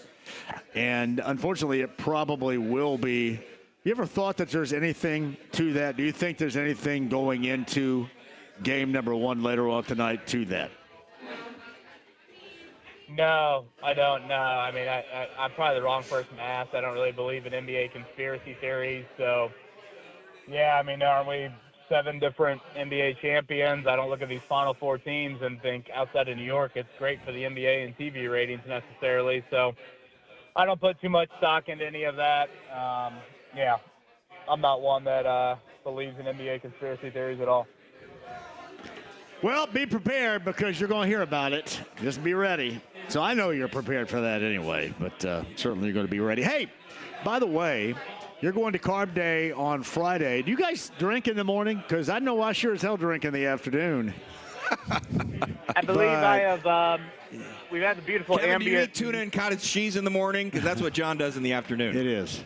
Well, yeah, he does that 24 hours a day. I'm not consuming that, JJ, by any means, but I believe for the last, 3 or 4 years now, the ambient noise of the crack of a beer at 7:01 a.m. has graced our airwaves. And with weather hovering around 40 degrees at 7 a.m. on Friday morning, you better believe a gold top will be cracked. So, yes, I can't Sunday, speak. 5 a.m., the cannon. Friday, 7 a.m., it's the crisp can opening. Spot on. I can't speak for Jeff Rickard. I don't believe James Boyd is a drinker, but I will try and do my best to make up for them. You got time to change that. Let me tell you something. On Sunday morning, when we do the pre-race show, I do it with Tony Katz, the morning guy, 93 WIBC. Nobody pisses his pants more like Tony does when the cannon goes off. I mean, he needs a man diaper. That's how much he pisses his pants. I'm glad I've been out at the track when the cannon has gone off. I'm glad I'm not doing it this year, but I'm glad I have that in my on my resume. It is incredible. No, hey. Lead the way, Kev. All right, we got to get some drinking going on. We can't have a hole in the game, right? I know how get the drinking going. I know how you close the relay. You are tremendous from 3 to 6. I've seen the deuce before, live and well. But it's my job to start off the relay and put us in a good position. And if I can't speak for you on Sunday, one of these years you just need to, out of the middle of the blue, just dump a beer on Tony Katz in the middle of the show, just out of nowhere. Yeah, just dump a beer right on him. His beard would immediately soak it all up. I don't think it would have much of an effect. Well, I'd be worried about his cigars getting all soggy and everything, and his soccer scarf getting all wet as well. He can smoke cigars in the garage. Isn't that a danger? Pagoda Plaza, man. He's puffing on a cigar like he's Jimmy the Stinking Greek out there. At 6 a.m.? 6 a.m. It is. Hey, Kev, have a great show tomorrow. We'll see what happens. Hey, by the way, you going in Pacers in 6? I went Pacers in 5 this morning. Well done. Nice. Well I thought about tweeting Pacers in 4 just to get everybody riled up today. Even better. All right. Be listening tomorrow morning at 7 a.m., Kev. Thank you. Gentlemen, have a great one. It's Kevin Bowen, the morning show. Weekday mornings here on the Fan, 7 until 10 a.m. I mentioned JJ's with us. You going to hang a little bit longer? You got to run? JJ's got to run. I know Michael's going to hang because on the other side, Ed Carpenter is going to join us. His show car is going to be here for 4 hours tomorrow. Here is the District Tap. On the north side, Ed Carpenter, ECR owner, joins us on the other side. JJ, thanks, man, for coming out. Enjoy being out here. You know where to find me. I've got extra time on my hands. You got the Pacers in 4, do you? Sure. Pacers in 4, he says right there. Pacers in 6. I need that extra home game downtown. If you want to come out tomorrow to Speedway, you're more than welcome to. I appreciate Dawson's that. on Main. because that's also going to be a drunk fest, which is going to be awesome. We need more drunk fests in our life right there. See, you can't do that on TV. You can do that on the radio. I know. Thank you, I'm enjoying it. Thank you. Jeremiah Johnson, Pacers TV. Michael rejoins. Ed Carpenter on the other side, District Tap North Side. Would love to see you. We have Carb Day tickets to give away, parade tickets to give away. Yeah, we're just getting started here on 93.5 and 107.5 The Fan.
Ride with JMV. I am the cream, yeah. The cream of the crop. And there is no one that does it better. 93.5 and 107.5. The Fan. Game 1, Eastern Conference Finals tonight. We'll get into that with our next guest as well, even more so. Right here, 7:30 coverage begins on The Fan. TNT-wise, you can see it tonight. Dev's the on-site engineer. Kevin and Sienna are here. And here is on the north side, Clearwater Crossing is our location of the District Tap. Michael is the owner, both of the District Tap here and then downtown. My brother, good to see you. How's it going? Great. And our next guest, he is the owner and driver for ECR. That's Ed Carpenter Racing. His show car is going to be here coming up tomorrow for about 4 hours. Let's bring in, because he can also talk some Pacers and Knicks, I'm sure, with us right now. He's our good friend Ed Carpenter on the Andy Moore Automotive Group hotline. Hello, Ed. Hello, owner-driver. How are you? Doing great, John. How are you? Why are you not here right now? I'm a little bit disappointed. Ed, we got a seat for you. I was trying to make it work, but we've got an appearance at Java House up in Carmel that's starting right afterwards, so it was just too tight. I knew you were going to complain about something, though. I know. Well, hey, your show car is going to be here tomorrow, from what Michael says, for about 4 hours, correct?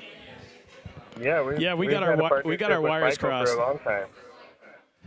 I think Ed and I have been partners for doing some small sponsorship deals for about 8 years. Really? Yeah. How did all that start?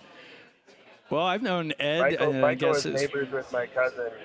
Michael was neighbors with my cousin when we were kids, so we go way, way back. Okay. Like since little kids. I think we may even at one point in time even been out racing quarter midgets with each other at one point in time. Well done. That is well done. Hey, brother, how you feeling so far? Hey, can I ask you this? I don't know how much of an opinion you're going to have, but what do you think about the Penske news that broke today? I mean, it's been crazy, the whole thing. Unfortunately, just with combination of what happened this weekend and going back to what happened last year, I think something had to be done just for the good of the sport and of all the teams. So I know it was a hard decision, but I commend them for sending a message to not only the teams but also the entire fan base and everybody that was asking, a lot of questions. So it's crazy, kind of unexpected from a timing standpoint, but, I feel for the three individuals that aren't going to be here with the team, because I know them all and have appreciation and respect for all of them at levels. But something had to give. Hey, Ed, I'm assuming you do by virtue of saying that. As an owner and a driver, did you feel the integrity of the series and then of the Indy 500 was compromised with the latest actions? To me, it wasn't really just about what happened this weekend. It was really a culmination of what's happened over the past 14 months or whatever it is since St. Pete of last year. But it didn't matter how much of an impact there was or wasn't. It was the fact that it was creating questions, creating distractions. Even right now, keep from talking about, what's going to be an amazing 500, what's already been an amazing month of May, great crowds. We have so much positivity going on, and it's just a shame that things like this happen that overshadow it and kind of cast a bit of a dark cloud. But looking forward to moving past that and putting on a great show for the sellout crowd we're going to have on Sunday. Hey, Ed, I got a quick question for you. Is it possible for Roger to have knowledge of this kind of activity going on with his team? That's a hard question for me to answer. I think one of the things that's made Roger special is the level of detail that he goes into with everything he puts his name on. Now, that doesn't mean that he knows every single thing that they do. But, I don't know. I don't know. I know that I know everything that gets done to my cars. from a body fit standpoint and everything else. But, I can only really speak for myself with things like that.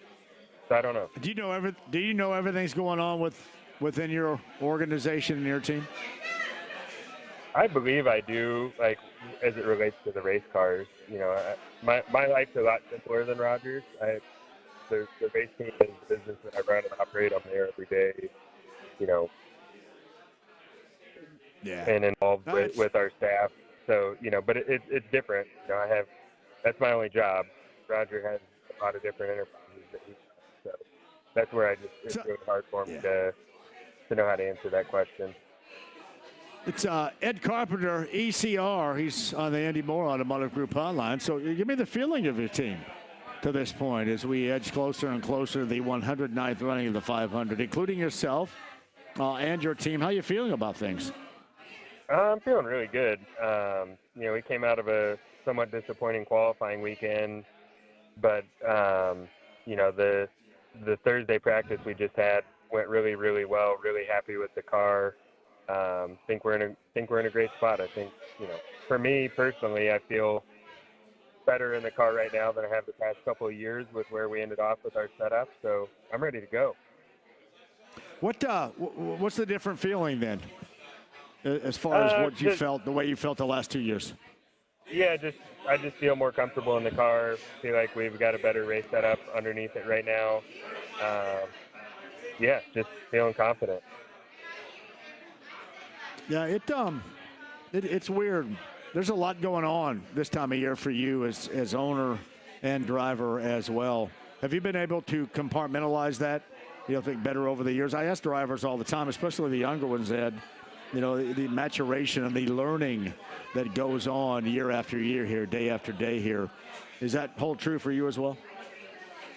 Yeah, I mean, it definitely, there's something to be said for experiencing and getting into a rhythm of the month of May and knowing how to manage your time and pace yourself. So I feel like generally I'm in a pretty good place and rhythm with how we operate as a team and how I'm able to disconnect, when it's time for me to focus on driving. I will say kind of Sunday, Monday with everything going on, that was new. I found myself getting involved in more conversations regarding that than a typical month of May. But in general, when it's time to get in the car and go to work, there's nothing else on my mind or consuming energy other than going out and doing my job behind the wheel. Hey, Ed. I got a question.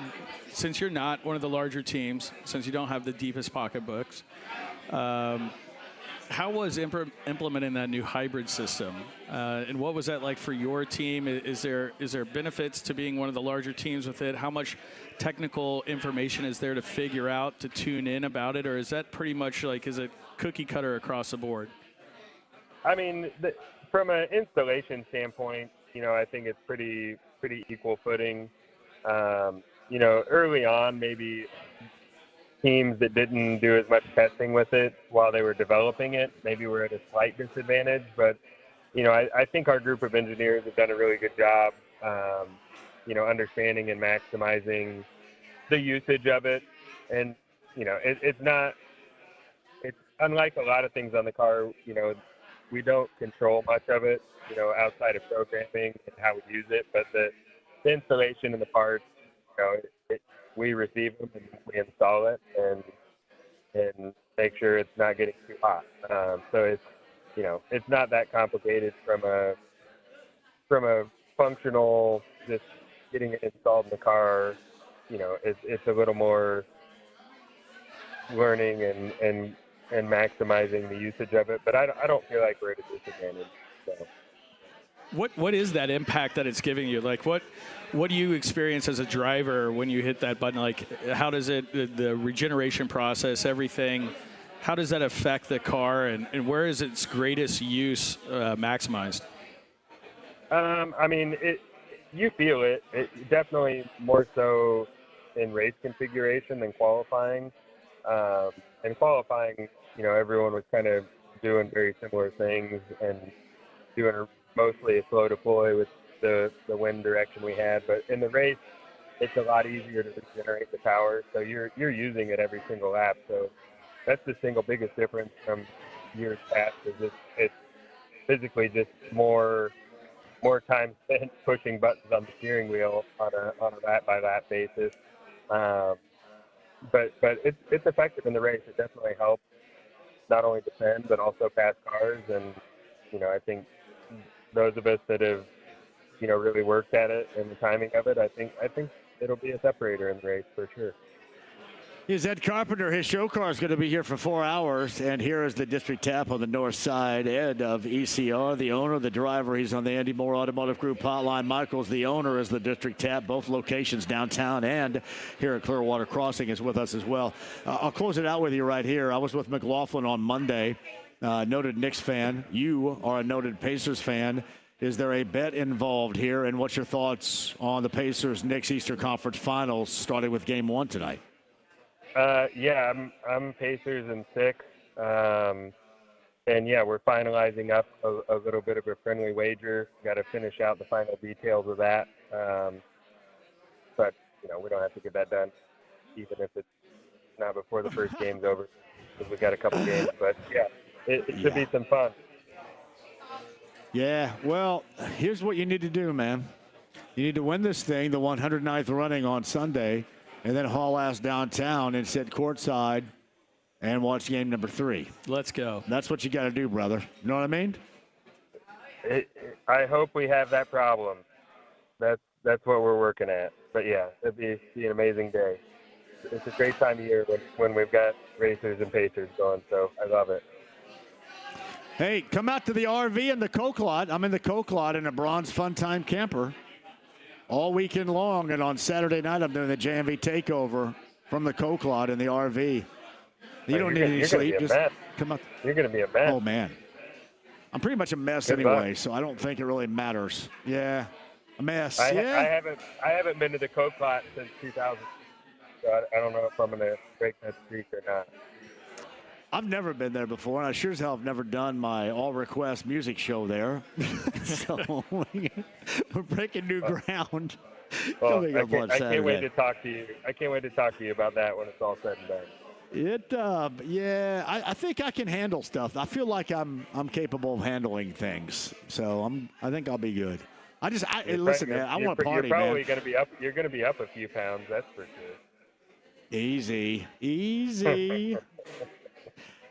My brother, go get him coming up on Sunday, too. It's always a pleasure to have you on here. We'll catch up again soon. Go, Ed, go. Sounds great. We'll talk to you soon. Go Pacers.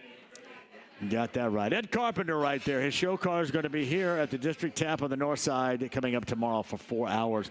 Michael rejoins on the other side. Evan Sidery will go both west and east. Your MVP is Shai Gilgeous-Alexander of OKC. That's announced today. Game 1 in the East. Pacers-Knicks tonight, 8 o'clock, 7:30 coverage begins here on The Fan. We are here on the north side, the District Tap location, Clearwater Crossing. Michael and I return on the other side. Calls at 239-1070. Carb Day tickets, parade tickets, and more. Do not go anywhere. It's 93.5, 107.5 The Fan.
listen here. He's not the Messiah. He's a very naughty boy. Now go away. 93.5 and 107.5. The Fan. Carb Day 2025. We've got a pair of chicks to give away here. But you can get them right now, IMS.com. That's the All-American Rejects. We talked to Bret Michaels, who called it in the show a little bit earlier, that podcast at 1075thefan.com. And he had mentioned that if you're a veteran, that he wants me to pick out of the crowd at Pagoda Plaza on Friday during my show a veteran, and then bring that veteran and that veteran's family backstage so he can bring and recognize on stage both the vet and the vet's family, which is really awesome. Bret Michaels is just a great dude, but if you can't win tickets via us, IMS.com, just make sure you're a part of the event, because that kicks off the weekend, and a weekend it is going to be, including me all weekend long in the Coke lot. I was out earlier today, and I gathered some of the gear and put it inside the Bronze Fun Time Camper. Funtime.com. I believe funtimecampers.com is where you go to check it out. But if you go on my X account, my Facebook account, you can see what we're going to be housed in. It is awesome. The JMV takeover Saturday night from the Coke lot. So Austin, Mike, and I are going to drop the camper in the Coke lot coming up tomorrow. I've been told, now if you're a Coke lot vet, and I've only known a couple of you that are, I've been told the position that I want to try to secure. So I'm going to go for that around noon tomorrow before we're in Speedway at Dawson's on Main for a tavern tour stop with Brett Halverson and Heaven Hill Distillery. So if you have any ideas, I want to go to where you can see us, you can walk by, and wouldn't necessarily have to have the usage of the Coke lot wristband to hear and be a part of it. So if you have any ideas, let me know. But I do have X marks the spot on a map right now to see what I can do about that. But thanks to Austin and Bronze Funtime Campers on Pendleton Pike. Go there today. Tell them I sent you for the awesome RV all weekend long in the Coke lot. North Side District Tap location. You've got two downtown on the north side. Michael is the owner, and Ed Carpenter, whom we just talked to a moment ago, his show car is going to be here tomorrow. Yeah, absolutely. We're going to have ECRs, Ed's show car tomorrow between 4 and 8 p.m. So come out, enjoy some damn good food, some cocktails, some craft beer. Yes. Get some photos with Ed's car. Great way to start off race week. And you guys have known each other for a while. We've known each other since we were kids. His cousin's my best friend. We all grew up next to each other. So we go way back. And I remember 10 years ago when we started this, the District Tap, I was like, Ed, we got to do a partnership here. And actually our first year that we were sponsors with him, his logo, or our logos was on his mirrors, and he took pole. So I sponsored his ability to see 32 cars behind him at the start of the race. He used a JMV Sucks logo on a sticker years ago, but he put it in a wheel well. I mean, you basically, he had to be upside down for you to see it, I think. But he put it on there, and I felt really good about that. You going to hang around for a little bit? Yeah, absolutely. District Tap North Side, hey, join us, too. We've got parade tickets to give away. Sign up for Carb Day tickets as well. On this Wednesday, the District Tap on the north side. The owner, Michael, with us. Quick break, we'll come back. Evan Sidery about Shai Gilgeous-Alexander being the MVP of the NBA. His team, OKC, off 1-0, their best of 7 out west against Minnesota. And, of course, we'll get back into game number 1. The Pacers in the East against the Knicks at the Garden tonight. 8 o'clock, your coverage. Tip time. 7:30 coverage begins here on The Fan later on tonight. It's Evan Sidery on the other side. Don't go anywhere. It's 93.5 and 107.5 The Fan.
The Ride with JMV. Say, man, you got a joint? No, not on me, man. It'd be a lot cooler if you did. 93.5 and 107.5. The Fan.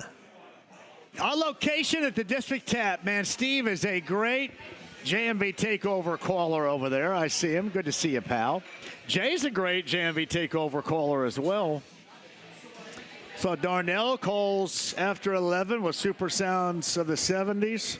Dev's the on-site engineer. James back at the studio. Kevin and Sienna. Sienna is an absolute superstar, and she knows that over there. A new homeowner on the south side. Making sure we're all good. You okay over there? You okay? Okay, she says she's okay. Hey, Dawson's on Main. That's coming up tomorrow for you. That's a tavern tour stop with Brent Halverson and Heaven Hill Distillery. And a shout-out to Braun's Fun Time Campers. That is going to be our home base, our home, coming up for race weekend in the Coke Lot. They're going to drop it tomorrow. I'm going to be with them to find out. If you have any knowledge on where is the best place to be seen and heard in the Coke Lot, let me know, because I have an idea right now, but I may not be accurate about that. So if there's a veteran of the Coke Lot, let me know. Seen and heard most wildly coming up this weekend. If there is a spot in the Coke Lot, you just let me know. look for that tiki bar. There's always a big tiki bar set up. Let me tell you this. I don't know if we need to be plugged in, or I know we have a couple of generators, so we should be good. But it's going to be a great time. You going to stop by? I think I might be able to. I think it's a good call right there. Michael's the owner of the District Tap North Side. That's our location today. North Side and then downtown. We'll get into Ed Carpenter and his show car going to be here again tomorrow for 4 hours. Michael rejoins in a second. But on the Andy Moore Automotive Group hotline, from Forbes and more, he covers the NBA from top to bottom. We'll get into the West. We'll get into the East with the Pacers and the Knicks in Game 1 later on tonight with Evan Sidery on the Andy Moore Automotive Group hotline. Hello, Evan. How are you? Doing great, John. I mean, to be honest with you, being around Indianapolis the last couple of days, it is awesome to see the city. It feels like 2000 again. I'm so excited to see how this series plays out, and I think Pacers fans are too. So you feel, and I've noticed this, very confident in the Pacers' ability to get back for the first time since 2000 to the NBA Finals. Where does that start with that level of confidence you have in this series with the Pacers? I think, honestly, John, it's just the way they're playing on both sides of the basketball and also the depth of this team. They're a number one offense again in the playoffs so far. They're scoring over 120 points per 100 possessions, which is by far the best so far in the postseason. Their defense is playing much better than they did last year, so that's a huge improvement from what we saw last year. And then also you see the depth, like I mentioned. They can play 10, 11 guys deep, potentially 12 if you want to throw Jarris Walker in there. So I think when you see the pace of play, the efficiency, the way Tyrese Halliburton and all the other role players are playing as well alongside him, I just think everything's set for a perfect recipe here. Health permitting, if no one gets injured, I think the Pacers win this series in 6 games, and that would be an incredible atmosphere to see. If Gainbridge Fieldhouse has a chance to close out a Game 6 for a chance to go to the NBA Finals, I can only imagine what that would be like. But, yeah, I like the Pacers in 6. I think it's going to be a really tough series. I think you have to win tonight. I think Game 1, you have to get this to my mind. So it's Evan Sidery, Forbes.com and more. He covers the NBA on the Eddie Moore Automotive Group hotline. Give me a have to. Give me one of the reasons. You said pace of play, and I get that. But give me an absolute have to. For this team to be successful in this series against the Knicks, something that they cannot forget about, something that cannot go away, something that has helped them all season long to get to be the team where they are today. What has to ride along with them in this series? I think 2 underrated guys. I think a lot of Pacers fans know how valuable they are to this team, but nationally they're really getting not the respect they deserve, and that's Andrew Nembhard and Aaron Nesmith. I think you have to see both those guys continue to do what they're doing in the postseason, giving you 15 points per game, shooting 40 to 50% from 3, playing great defense too. Those are the 2 guys who are going to be on Jalen Brunson throughout this series. I think I would not be shocked if they start Andrew Nembhard on Brunson in Game 1 to see how it goes with his improvements this year on defense. With Aaron Nesmith, obviously I wouldn't be shocked if they went that direction too, but I think those 2 players specifically in this series, they're going to be harassing, hounding Tyrese Halliburton on every possession with OG Anunoby, Mikal Bridges, other wing defenders. It's going to be a rough series for Tyrese Halliburton as far as trying to get it to his spots. So I think we're going to see a lot of Andrew Nembhard handling the ball, a lot of Aaron Nesmith cutting to the basket, making those open shots. I think you have to see Halliburton, Siakam, and Turner, the big three you have. They're going to have good series, of course. But Nembhard and Nesmith, those two guys are having fantastic playoffs so far. They have to play even better than they have so far in this series. Because this Knicks team, although they only go 7 players deep, their top 7 is really, really good. So your top 7, the guys like Nembhard and Nesmith, they're going to have to step things up and keep it going. I think Siakam's going to have the all-star level, elite level player night in and night out performance for the Pacers to get to the finals. And that's the reason why you got him. That's the reason why he was an all-star. And I think he has to show every single bit of that beginning tonight throughout this series. I think, John, that's a good point you bring up there because Pascal Siakam, we saw it last year against this Knicks team. I know it's a different Knicks team, of course, with Julius Randle gone, Dante DiVincenzo gone, and you had Karl-Anthony Towns. But I think Pascal Siakam, he showed last year against this Knicks team, he can get wherever he wants in the court. And I think, again, even against OG Anunoby, that was a positive sign last year where when OG was on him, he was kind of doing whatever he wanted against him. And I totally agree with you. Pascal Siakam's got to be a 20-plus point per game scorer. He's got to take a lot of pressure off Tyrese Halliburton. This is a series to me, almost like Milwaukee, where Pascal Siakam has to be the number one option, clear-cut, bona fide guy, give you 20 to 25 points per night, and you don't have to worry about him on either end of the court. That's the big deal here, whether it's OG Anunoby. If they put Karl-Anthony Towns on him, John, they should go to him every single possession and attack him. That should be the main goal there. Whoever Cat's guarding, I think Miles Turner or Pascal Siakam, whoever Cat's guarding, John, they have to have a huge, huge, huge series. I said this. They got to run him to death, honestly. I think you run Karl-Anthony Towns to death. And, hey, Evan, it's been easier said than done because he has had tremendous games against the Pacers, not just this season, but historically speaking. So with that in mind, do they change anything up defensively whatsoever? Do they throw different bodies at him? You know, maybe, and certainly you want to push the pace. You want to wear all these guys out as much as you can, but I think you start with him because I think he is the guy that's most susceptible to not being able to play this style for the extended period of time that the Pacers make you play it. Yeah, it's a really good strategic question because, like you mentioned, offensively, he's a fantastic player. He'll give you 20 to 25 points per game, and if he gets hot from three, he could drop 30 or 40 just like that. But I would say defensively against Karl-Anthony Towns, I would not be shocked to put Pascal Siakam on him at first because I think Miles Turner having his presence around the rim, we've seen it throughout the postseason so far, 3, 4, 5 blocks sometimes in a game. His deterrence around the rim is such huge improvement for this team defensively in the postseason. I would keep Miles Turner as close to the rim as possible throughout this series. I know it's going to be tough with Karl-Anthony Towns stretching the floor there, but if you can put Pascal Siakam on Karl-Anthony Towns and he holds his own there, let Miles Turner kind of roam around the rim, that's probably their best game plan, in my opinion, is to let Karl-Anthony Towns kind of get where he wants in the mid-range. But if he doesn't get going from three, I think you're in a really good spot there. So he's a guy, as a big man, that can fall in love with the three-pointer. And you'd want him to do that if he's not hitting them. But where do you want him to be in terms of the three-point line? Because he can certainly knock him down, but he can also fall in love with them when they're not falling too. Yeah, I mean, it's going to be a series to me where I've been talking about this off the air before with a couple people where this is a series to me on both ends where it's going to be complete mismatch hunting. I think we're going to see a lot of pick and rolls from Halliburton and Siakam or Halliburton and Turner where they're going to try to put Karl-Anthony Towns in the blender almost every possession, get him in pick and roll, get other guys in pick and roll, mismatch hunt where Tyrese Halliburton is not on Mikal Bridges or OG Anunoby. I think it's going to be a lot of both ends of the court here, a real chess match with how you're going to get Jalen Brunson, Karl-Anthony Towns for the Knicks, and then obviously the Pacers, Tyrese Halliburton, how you're going to get your guys going here. And I think it's going to be a lot of mismatch hunting, a lot of switching. And as far as Karl-Anthony Towns goes, I would rather him go towards the rim than it would be shooting threes just because he's one of the best three-point shooting big men ever. I know he said that before and it's self-claimed, but it's really true. He's an elite three-point shooter. If he gets hot from there, I think you're in trouble. I would let Cat go towards the rim, play your chances with Miles Turner around the rim there. So I would try to play him off three-point line, see how that goes a little bit. That's going to be really tough, to be honest with you, John, because first, second, third, fourth eyes are all going to be on Jalen Brunson, in my opinion. Is it just me, but Miles' level of success against Karl-Anthony Towns, historically speaking, hasn't been there? Is this one of those motivational factors? Because really, up until this point, he's proven a lot of people wrong. I'm talking about Miles, and up to his game at a variety of levels, and we certainly have seen that this is a series in which the Pacers need him against the guy that has had a great deal of success against him.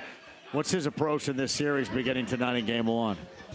Now, it's not often we get to say this, John, but I think physicality, I think Miles Turner has the edge here. As far as physicalness around the rim, he loves to dunk with authority, of course. We've seen that throughout the postseason. I think Miles Turner needs to set that aggressive tone immediately. Go at Karl-Anthony Towns every possession. Try to dunk it in his face every single time. Because Miles Turner's been fantastic in this playoffs. I mean, he's giving you 16 points per game, 2.5 blocks per game, 45% from three-point range. He has been arguably the best big man in the entire postseason. He's making himself a lot of money in the process doing that, heading into free agency. But I think just if Miles Turner keep playing the way he's playing, very aggressive offensively, getting his open shots and making them, I think he has a pretty even matchup here against Karl-Anthony Towns. I know that's a big ask because he's an all-star big man, but Miles Turner has been playing like an all-star throughout the playoffs here. So if he's able to hold his own, play that near a 50-50 evenly split matchup there, I kind of like Indiana's chances, to be honest, in that center matchup. Is it necessary tonight or Friday night in game number 2? Do the Pacers absolutely need one of these first two? Because they didn't get it a year ago, still came back and won the series in 7 games. But, again, the level of necessity to get one of these first two in New York. Oh, yeah. I mean, I think it's a must. To be quite honest with you, John, I think tonight is the game you have to win. I would not want to see New York go up 1-0 in this series and have that entire state, that entire city supercharged up even more than it's going to be tonight. I think you have to go in there, quiet the crowd, make an emphatic statement tonight, whether it's a close win or a blowout win. Go up in game 1 in New York, win that game, go up 1-0, immediately take that series back to Indiana. I think that's the way you got to win this series. Come out with a big swing tonight. Hopefully you close it out in 6 from there. But I think game 1 is a must-win tonight. You have a huge rest advantage, too. 8 days off versus only 3 for the Knicks. You got to take advantage of that. Is it foolish at all of me to think that Thomas Bryant's going to play more than a significant role that we've seen so far in this series? And again, you can factor in that they go 7 deep, they being the Knicks, basically. They'll play 9 sometimes, but mostly 7 with Robinson and McBride coming off the bench. But it would seem like if there was going to be a series to where you really needed somebody off the bench to step up, Thomas Bryant may be in that category going into night number 1 tonight. Yeah, Thomas Bryant could be that guy for sure. He's having a great postseason as far as true shooting percentage goes. He's been a good big off the bench in that aspect. But to be quite honest with you, John, I would kind of zag here as far as if they go double big, you play Karl-Anthony Towns at the 4 and Mitchell Robinson at the 5. I would counteract that by going small. I would have Pascal Siakam at the 5. I'd have Obi Toppin at the 4 and just run those guys completely off the court. I think that's where they have a huge advantage in this series is like if they want to go double big with Robinson and Towns, the Pacers can immediately counter that with their super small lineup and make that a near impossible assignment for those two guys. So I really do think that if they do go double big here, I would rather play guys like Obi Toppin or Jarris Walker than a Thomas Bryant. Maybe that will change the later in the series that we go, but I would honestly zag here and go small if they go big because in that instance, you have a big, big advantage you got to create and take advantage of. Evan Sidery joins us on the Andy Moore Automotive Group hotline. Before I let you go, we saw what took place in that series against Cleveland. 5 games and the Pacers move on. But before that happened, before the start of the postseason, would you have thought that the Pacers' pace of play, if they're able to dictate, again, those terms of pace as they have been so far, would you have thought it would have been so detrimental for the Cavaliers? And where would you have thought the Knicks would be in this entire process? Because to me, with how they've been worn to the nub the entire season, especially late in the season, you kind of tell they're struggling a little bit with fatigue. Would you have thought that the Pacers would have been, again, more of an issue for the Cavaliers, as it turned out to be they weren't at all, but more of an issue for the Knicks? Because I kind of just want to see the pace of play dictating exactly how this series goes, and it seems like the Knicks would be that team that would be more susceptible to that pace of play that they ultimately want to see to be successful. Yeah, I don't want to say Indiana got lucky last series as far as their pace of play and how successful it was, but when you see the injuries they had to deal with Evan Mobley and then Darius Garland and then obviously a hobbled Jared Allen a little bit, they did benefit in a big way against that Cleveland team. I think if Cleveland was fully healthy, John, that probably goes 6 or 7 games. I think that Cleveland team is really, really good. But we saw last year in these postseasons where the Pacers just ran this Knicks team completely off the court. We saw guys breaking down mid-series just due to the pace of play. Josh Hart was hurt. Jalen Brunson was hurt. Mitchell Robinson got hurt. You had a couple other guys get dinged up a little bit in the process there. I think the scripts are already there for the Pacers to win this series. I don't think it's being talked about enough nationally, John, is that they ran this team off the court last year. Their depth overwhelmed the same roster basically last year. I think if they're able to make their shots, and if Jalen Brunson cannot cook like he has, like get 30 or 40 points, I think they're in a really good spot here. I mean, I think Pacers in 6, but if they win tonight, John, I'd be confident saying Pacers in 5. I think this is a really, really good team, and I'd be surprised by how good of a matchup this is for the Pacers. There any at all takeaways from the Eastern Conference semifinals a year ago that you can correlate into a storyline, something of interest in this particular series? Because there's been a lot of changes on that Knicks sideline over the course of this past calendar year. I think this is a kind of an obvious one, but when you dive into the numbers a little bit, it does kind of show you how this series could play out is who is going to be the primary and successful defender on Jalen Brunson. Because last year, Andrew Nembhard, when he was guarding Jalen Brunson shot 67% when guarded by Andrew Nembhard. So Nembhard was getting cooked all last series. Neesmith was at 56% as well. Actually, the best defender against Jalen Brunson, John, was T.J. McConnell. I think this is a series where T.J. McConnell could be a real big pest, really make him go 94 feet, get in his face a little bit. He only shot 35% last series when guarded by T.J. McConnell in last year's playoffs. So I think we see Nembhard, McConnell, Neesmith, all three of those guys alternate as who can guard Jalen Brunson, because if you can make it tough on Jalen Brunson, he's going to get his points. But if you make it very inefficient and make it tough on him, I think Indiana's in a good spot here. So Evan Sidery with us. We're not going to get too much in the West. Shai Gilgeous-Alexander is the MVP of the NBA. That's going to surprise nobody. But what's your call on this Eastern Conference Finals with the Knicks and the Pacers? My official prediction, John, is going to be Pacers in 6. I think they have to win one of these first two games. I think they will. But I think Pacers in 6. And I'll say for the West real quick, I'll think Thunder in 6. So I know NBA fans or the NBA league office might not like it, but Indiana versus Oklahoma City for the finals, I mean, that sounds like fun to me.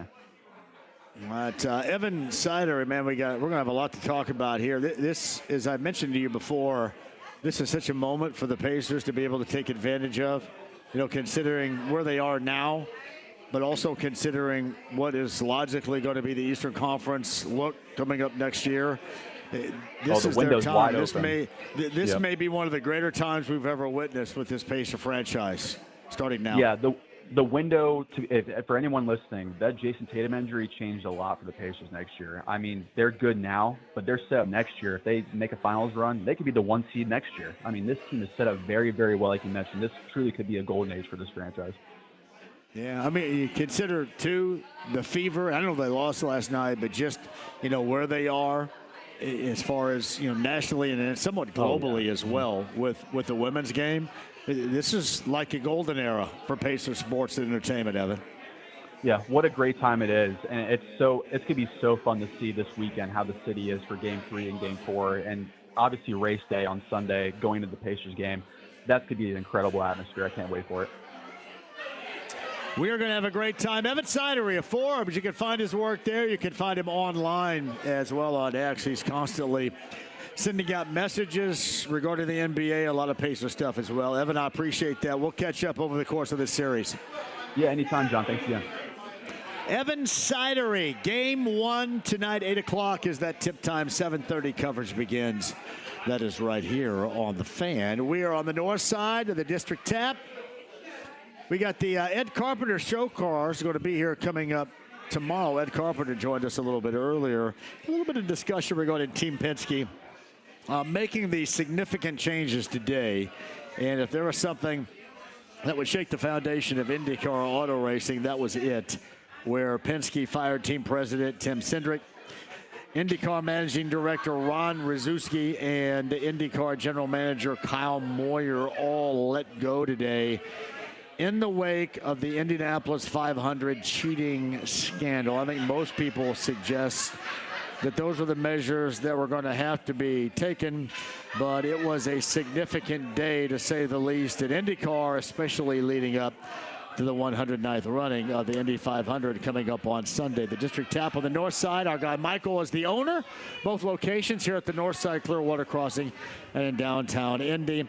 And Ed Carpenter show cars coming here tomorrow. Yep. I'll be here from 4 to 8 p.m., so come out and get some pictures, photos with it, some damn good food. Damn good food. What is damn good on the menu right now? Where will we start, my brother? You know, I'm going to have to take a plug for our wet and dirty wings. There's some other wings in town that are very famous. I probably don't have to mention who they are, but I am ready for a matchup. I'm ready for a matchup. Let's go. These are the wet and dirty wings. Are going to be the wings that they're going to be the underdog, just like the Pacers, that are going to kind of come out of nowhere and take down the behemoth. So what makes them great? So we've got proprietary sauce that we dip them in. That's that perfect level of sweet and heat. And then after that, we fry them, then we sauce them, then we grill them, then we sauce them again. So extra wet, very dirty, crispy, There's a lot of delicious. work going into that right there. There's a lot of work. There's a lot of love going into that wing. Man, that is outstanding. Now, whose idea was that to go to those? So we've got a dirty style wing. It's really good. It's a little more on kind of the spicier side, a little drier side. And I just thought that, you know, we needed something that brought that sweet heat. Yeah. Did you see the dude that sent me an X message?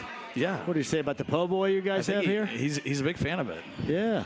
I got to look at the menu. I mean, I know what is on the menu, but I haven't, other than cottage cheese and tuna, I haven't had much in a while. Well, I would try branching out. You think so? You should try some more. You should have a little more diversity. I'm still trying to keep it between the lines right here. This is a little bit right here. So did I hear you lost a lot of weight? Because I think I've only known you as a slender fellow. 80 pounds. I never saw the much plumper version of you. I was a tremendous fat ass. I mean, who would have thought? I mean, you're looking good now. Yeah, I feel fantastic, honestly. And I've lost about 80 pounds. I feel like I should tempt you to add 20 of those back. This time last year, and I was absolutely floored when I found this out. This time last year, I weighed 255, Michael. 255. The in-body said 255. That sounds like a new track record right there. Who is on this thing with me? He said, who put the piano on my back? 255. And now I think I'm in the neighborhood of 175, I think, right now. Wow. That's where I am right now. I feel good. Listen, and this is kind of like I started it at the beginning of July a year ago, and it's just kind of my routine right now. I'm a $195. I think I could get down to $185. I bet you could. How do I get that last 10 pounds off? Is it tuna? Tuna, cottage cheese. High protein is what I do. Tuna, cottage cheese, Greek yogurt. I do nutrition bars, and I know people make fun of them because they're kind of like candy bars, but that's all I've had today, 2 nutrition bars. I played basketball until 11 o'clock last night. I'm running the floor like an absolute madman right there, so I know I'm probably averaging, I don't know what I'm doing with the Michelob Ultra right here. It's the Gatorade beers, isn't it? What calories do we have? Am I allowed to say Gatorade? What I have, no, I don't care. Yeah, I got 3 Mick Ultras right here. What was that, 2 glasses 96 times 3? So what do I got? I'm in the neighborhood of what? 280? Probably a little bit, maybe a little bit more than that right there. But that's okay because I've had, 280, 180, 170 in nutrition bars. So I'm probably not going to reach the 1,200 calorie mark today. So that's good. And I know I didn't reach it yesterday because I ran all off last night. So, yeah. This sounds like we're having a conversation. I know. This is a midday TV show. Well, and that's part of the issue that I have also, Michael. And I will say, I've told everybody this. I'm turning into a douchebag, and I feel really bad about that, but I can't help it. Well, hey, I'm talking about my weight and my process on the air. So I think, I've tried to get Doug Bowles to let me have one of the pace car Corvettes. I'm dressing in mediums. I'll take that for a spin mediums now. I'm making a transition, and I just can't help myself. It's like an avalanche of douchery here, and I'm falling victim to it. It's unfortunate, but it's for a good cause. I think everybody out there, would you guys agree with me? Would you tell me? I think I'm transitioning into a douchebag for a good cause, and the good cause is me. I just feel a lot better. My health is better. It is 2025. Yeah. So a great cause. Hey, Ed Carpenter's show car is here tomorrow. 4 to 8 p.m. And we got damn good food. You got damn craft good food. cocktails. And you've got TVs absolutely everywhere. Pacers on later on tonight. On tap. Nothing It's wrong good. with that whatsoever. We're also going to have the show card down at the downtown location on Friday. We're actually hosting a big event for Ed's entire team. So we've got all of Ed Carpenter's team is going to be down at the downtown District Tap Friday. And I think the show card is going to be down there from 4 to 8 p.m. So if you're downtown, if you're coming in town, it'd be a great place to be. It's a pretty cool coincidence that he's on the show today when we're up here. Yeah. Because we did not plan that. He was just kind of on the show today when we were up here.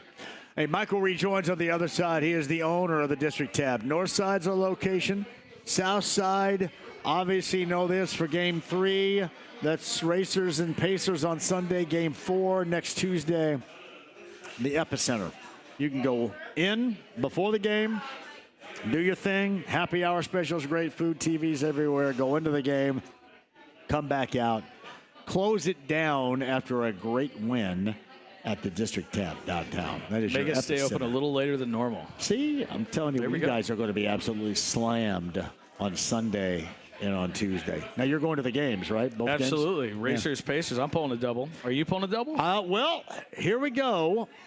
My man Tommy Sutton. You know Tommy Good Sutton. friend. Good friend, Tom Sutton.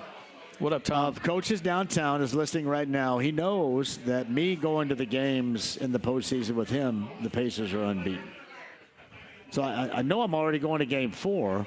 I don't know about Game 3 yet. It's up to Tom Sutton, but we are unbeaten this postseason when I'm sitting in Tommy S.'s seats. How about this? We make a deal. Yeah. We go to the District Tab before the game. Yes. And we're going to go celebrate a victory after the game. I think that's what we got to do. With T. Sutton. T. Sutton would be ready. Tommy S. is a great dude, isn't he? He's great. And that's actually, people should probably know this. That's where we met. Right. I'll tell you what, we got a lot of great proprietors of great bars and restaurants downtown, and we all get along, and we all work together. Downtown had been through hell and back over the last 5 years, but it's back better than ever. I'm telling you what, I love the way you guys all go and hang out one another's place. I mean, it's awesome. I love that. That solidarity and enjoyment, fun, it's a great entertainment fraternity downtown. It's a great fraternity of people downtown. It really is. Michael rejoins on the other side. Hey, how about you and I on the other side at 239-1070? Game 1 thoughts with the Pacers and the Knicks later on tonight. We'll do that. The Penske firings today. We can do that. And tomorrow, we got a tavern tour stop. We're in Speedway. I'll explain. Friday, Pagoda Plaza, Carb Day. I'll explain. You do not want to go anywhere. We're back after this. 93.5, 107.5, The Fan.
Ride with JMV. Hey, my buddy, Swanson, full steam ahead, over there. I want to go over there. Move over, Swanson, I'm driving. 93.5 and 107.5, The Fan. Hey, James says it's time right here. Number 9 at 239-1070. Who would like to go to the Indy 500, the 109th running coming up on Sunday? I got a pair of tickets for you right now. 239-1070. Hey, crank that up, James, would you? That sounds like Motley Crue to me. I will guarantee this plays on the JMV Takeover coming up on Saturday night right here. Number 9 at 239-1070 if you want to go see, once again, the greatest spectacle in racing. 6 a.m., your coverage begins with me and Tony Katz and Terry Stacy and a host of thousands and Matt Bear, of which I get to throw traffic to, which is always awesome. That is the fan stations here, 107.5 and 93.5. And 93 WIBC coming up on race day morning beginning at 6 a.m. JMV Takeover Saturday night in the Coke Lot. Bronze, Fun Time, Campers. That's our home base. Dev's saying he's going to hang. I'm going to be hanging. Cannot wait to see all of you out there. I have a limited amount of wristbands to make sure you get your ass in. Now, I'm going to hope to position the Bronze Fun Time Camper tomorrow in a spot in which everybody can get there, because I want everybody walking by, everybody passing by to be able to hear it and to be able to hang. I just don't know if that's going to be possible until tomorrow, but we're going to set the Bronze Fun Time Camper in the Coke Lot tomorrow at noon, and then I'll be able to tell you exactly what's happening. And I'll be able to tell you what's happening tomorrow on the show, as we're going to be in Speedway at Dawson's on Main. That is a tavern tour stop with me and Brent Holverson of Heaven Hill Distillery. That begins tomorrow at 3. Cannot wait to see you all out there. It's going to be a fun show. We'll have full Pacers-Knicks Game 1 recap for you. And hopefully we're all in one hellaciously awesome mood regarding that. Hey, listen, I realize this to be true. You may not think that there's a conspiracy theory. Maybe you don't want to think about it, and that's cool. But make no mistake, this is an opportunity for the Pacers, and the feel-good is if they could take one of these first two. And he would love for them to go out and stake their claim to that Game 1 coming up later on tonight. You know, even with predominantly those Knicks fans out there and the Knicks fans and the national media that believe they're going to roll to the NBA Finals, and there are a lot of people that buy into the Pacers. And again, it starts with pace of play. Pace of play against a team and a head coach that, simply put, does not want to play very many. He just doesn't. We'll see if that's an edge the Pacers take full advantage of. Game 1 later on tonight, 8 o'clock. Tip time, 7:30 coverage begins right here on The Fan. Meantime, 239-1070. James back in the studio, and James is on the line right now. Hello, James. How are you? Hi, John. Hello, James. 25th and Georgetown. Coke Lot. That's where you want to be. Now, will I get people walking by both ways? Yes, because you sound like, James, you have a little bit of knowledge here. I have been told by my friend for 35 years. Oh, yeah, well, you would have a great deal of knowledge. Is there a pathway that people walk through around a bunch of trees right there kind of on the inside? They come straight down 25th Street. So I need to be, one more time, tell me that. I'm going to write this down. You need to be as close to 25th Street and Georgetown Road as you can get.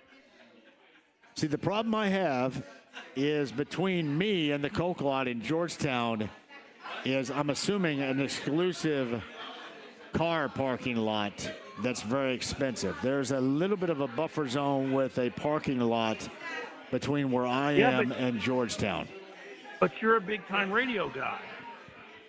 Yeah, well, they're not going to let me do that. I mean, so you said 25th. You're going to be south of that. See, hey, James, it's funny. From the map that I see, the map that I have, it appears that there's not a 25th Street there. It's just kind of a path with trees next to it. Is that not accurate? Maybe I'm wrong on the 25th, and it's 22nd Street. You sound like you're behind the American Legion post. No, it's a little bit further. It's a little bit further north than that. Go ahead. Yeah, go ahead, one James. One of the other is the corner of Georgetown Road and either 22nd or 26th. And there's a light there. And it's the dead end of Georgetown Road now. Okay. Well, let me ask you this, too, because I do know the Coke lot butts up against the 30th. So you want me the furthest north possible of 30th in the Coke lot. That's what you're telling me to do right here. I guess the furthest south and the closest to Georgetown Road as I can get. That's what you're saying. Yes. Correct. So it's funny, James, you mentioned that. That's where Nathaniel, a friend of the show who helps me on a lot of things around the station, that's where he put X marks the spot on the map. Is right where you're describing right here. That's where you want to be because all the people that walk down that street from the inner Speedway High School and all the homes back there. But before you let me go, I got something to talk about that's really important. Go ahead. I'm really sad and mad about the 500. Okay. I was watching a press conference that Joseph Newgarden gave after Long Beach last year, and I quote, "Integrity of the sport is more important than anything. I don't want to win a race if my car is not legal, and I think they should have taken the race away from me." That's after Long Beach last year. Well, the car in the museum that he won the race in last year has the same illegal stuff that the two cars that they sent to the back of the end of the field this year. The exact same infraction. So I think that opens up a whole can of worms that they've got to do something about that. And I don't know whether or not they would go as far as take the race away from him like they did in Long Beach or just do more fines. But I don't think this is over, and I think that needs to be investigated. And I'm sure that the other James, race. Did you hear Doug Bowles today say that the race a year ago stands and there's going to be no changes? I think he said that earlier today, did he not?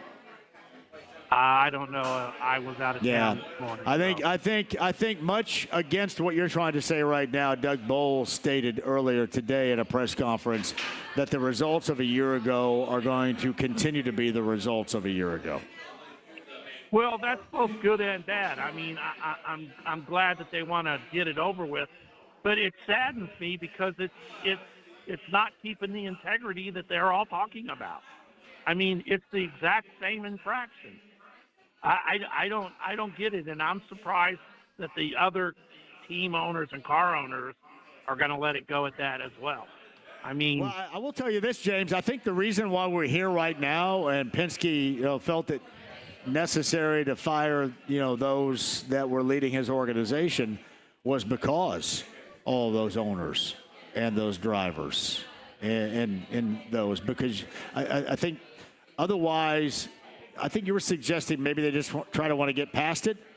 Yeah, I think they probably would want to get past it, but that was the only avenue to take, was to hand down, the heavy punishment as Penske did, and to deal with it in the fashion in which he did.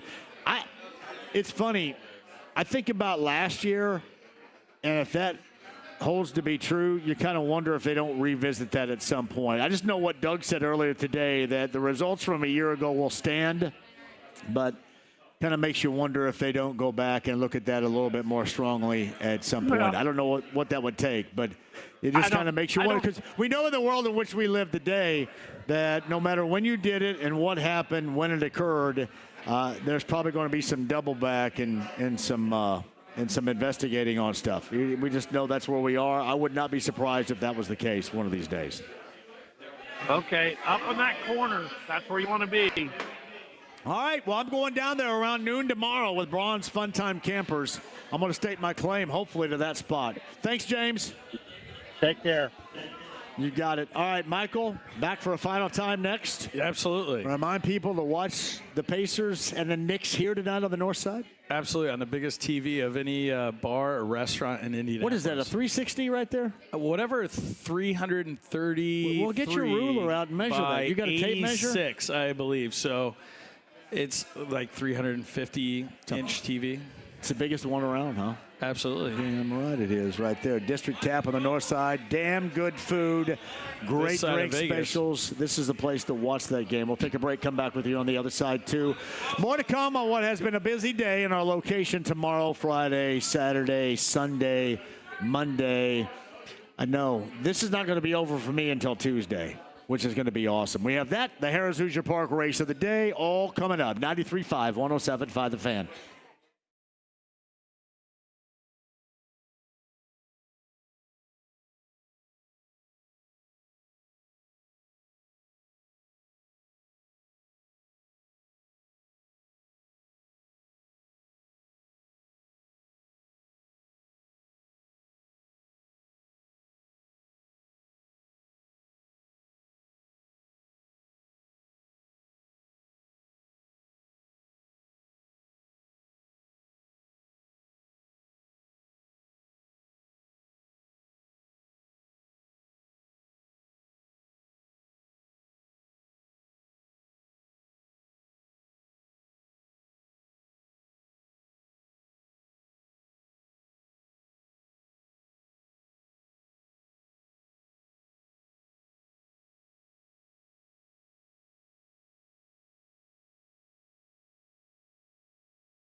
Ride with JMV. Well, not really. I felt it on my leg. Come on, I don't want to see it. 93.5 and 107.5. The Fan. Harrah's Hoosier Park Race of the Day, 50-50 betting and dining from Harrah's Hoosier Park Racing and Casino in Anderson. Sean Newman's the winner, the horse, Epic Ace. Paid $27.20 on a $2 bet. The $2 exacta payout was $187.80. The 50-cent trifecta, $125.35. 50-50 betting and dining. Harrah's Hoosier Park Race of the Day. We do it Monday through Friday every week. Standardbred horse racing going on at Harrah's Hoosier Park in Anderson through November. Shout out to Tony, the gang up there. You know I love you guys. I love going up there as well. That's Harrah's Hoosier Park and the race of the day here on The Fan as we're live on the north side of the District Tap, Clearwater Crossing. Downtown location as well. Pacers game 1 versus the Knicks. Tip time 8 o'clock. 7:30 coverage begins here on The Fan. You can watch it on TNT. And Michael is the owner. Wanted to give a shout out here. Hey, absolutely. We're talking about the night before the race there. So I got to give a shout out to my Lot 9 crew. I'll be with them all night. I'm going to come check you out. But you got to come check me out. You got to come down the street. So just north of the Legion on Georgetown Road. Yep. My boys Jeff, J-Rod, and DJ Slim Sled will be taking it all night long at right there at Lot 9 on Georgia Street. Yes. It's going to be a big party. It's going to be a lot of fun. I know exactly. That's just a smidge north from where I am. Honestly, right there, right? Might be a smidge south, but yes. South. I'm sorry, south. Yeah, south. Yes. Yeah, exactly. South. Good call, right? Yeah, just a smidge south. Sometimes you gotta get it to get down. I got my compass out in my brain right there, and it malfunctioned right there. But yes, just a smidge south of where I'm located. It's gonna be a fun night. DJ who again? DJ Slim Sled. His name's Matthew. But he's going to be throwing it down like early 2000s techno style. So. Oh man! So there's going to be a little Lords of Acid mixed in there, are they? It's going to get weird. Wow, Lords of Acid, man, that was hardcore back in the day. And then kind of everybody started doing it. You got like Culture Beat and stuff like that becoming mainstream back then. I know my techno. There we go. I played Mr. Vane before. On the JMV takeover. Hey, by the way, Ed Carpenter's show car here tomorrow for 4 hours. Absolutely. So Ed's car is going to be on the north side from 4 to 8. And then he's also going to be from 4 to 8 downtown at the District Tap, just right there on Georgia and South Meridian Street. It's awesome. Michael, thanks for having us here. Let's do this again. This was here downtown. We got to do this downtown before a big-time Pacer game, too, are coming up. I think we can do it. Yes. That'd be a great time. You can hang with me the entire time. Thank you, brother. Hey, thank you, sir. All right, there's a District Tap on the north side. Ed Carpenter's show car coming up tomorrow for 4 hours. Hey, tomorrow for us, we're going to be at Speedway at Dawson's on Main. That's a tavern tour stop with Brent Halverson and Heaven Hill Distillery. Hey, Brent, by the way, if you're listening, I need a little bit more of a supply. So if you can get me a little bit more of a supply for tomorrow so I can fill up the Bronze Fun Time Camper RV and the Coke Lot even more than what we already have, that would be great. I do have a limited number of Coke Lot wristbands that you have to get in, but I'm going to try to strategically place the Bronze Fun Time Camper where everybody can walk by it. I'm hoping to get that done coming up tomorrow. James, great job out of you. Dev, thank you. Kevin and Sienna, thank you very much as well. Michael with the District Tap on the north side. Great to see everybody. Bret Michaels, Kevin Bowen, Jeremiah Johnson, Evan Sidery, Ed Carpenter, Podcast 107.5, thefan.com. Dawson's on Maiden Speedway tomorrow at 3. Cannot wait to see you. Go Pacers tonight at 8 o'clock.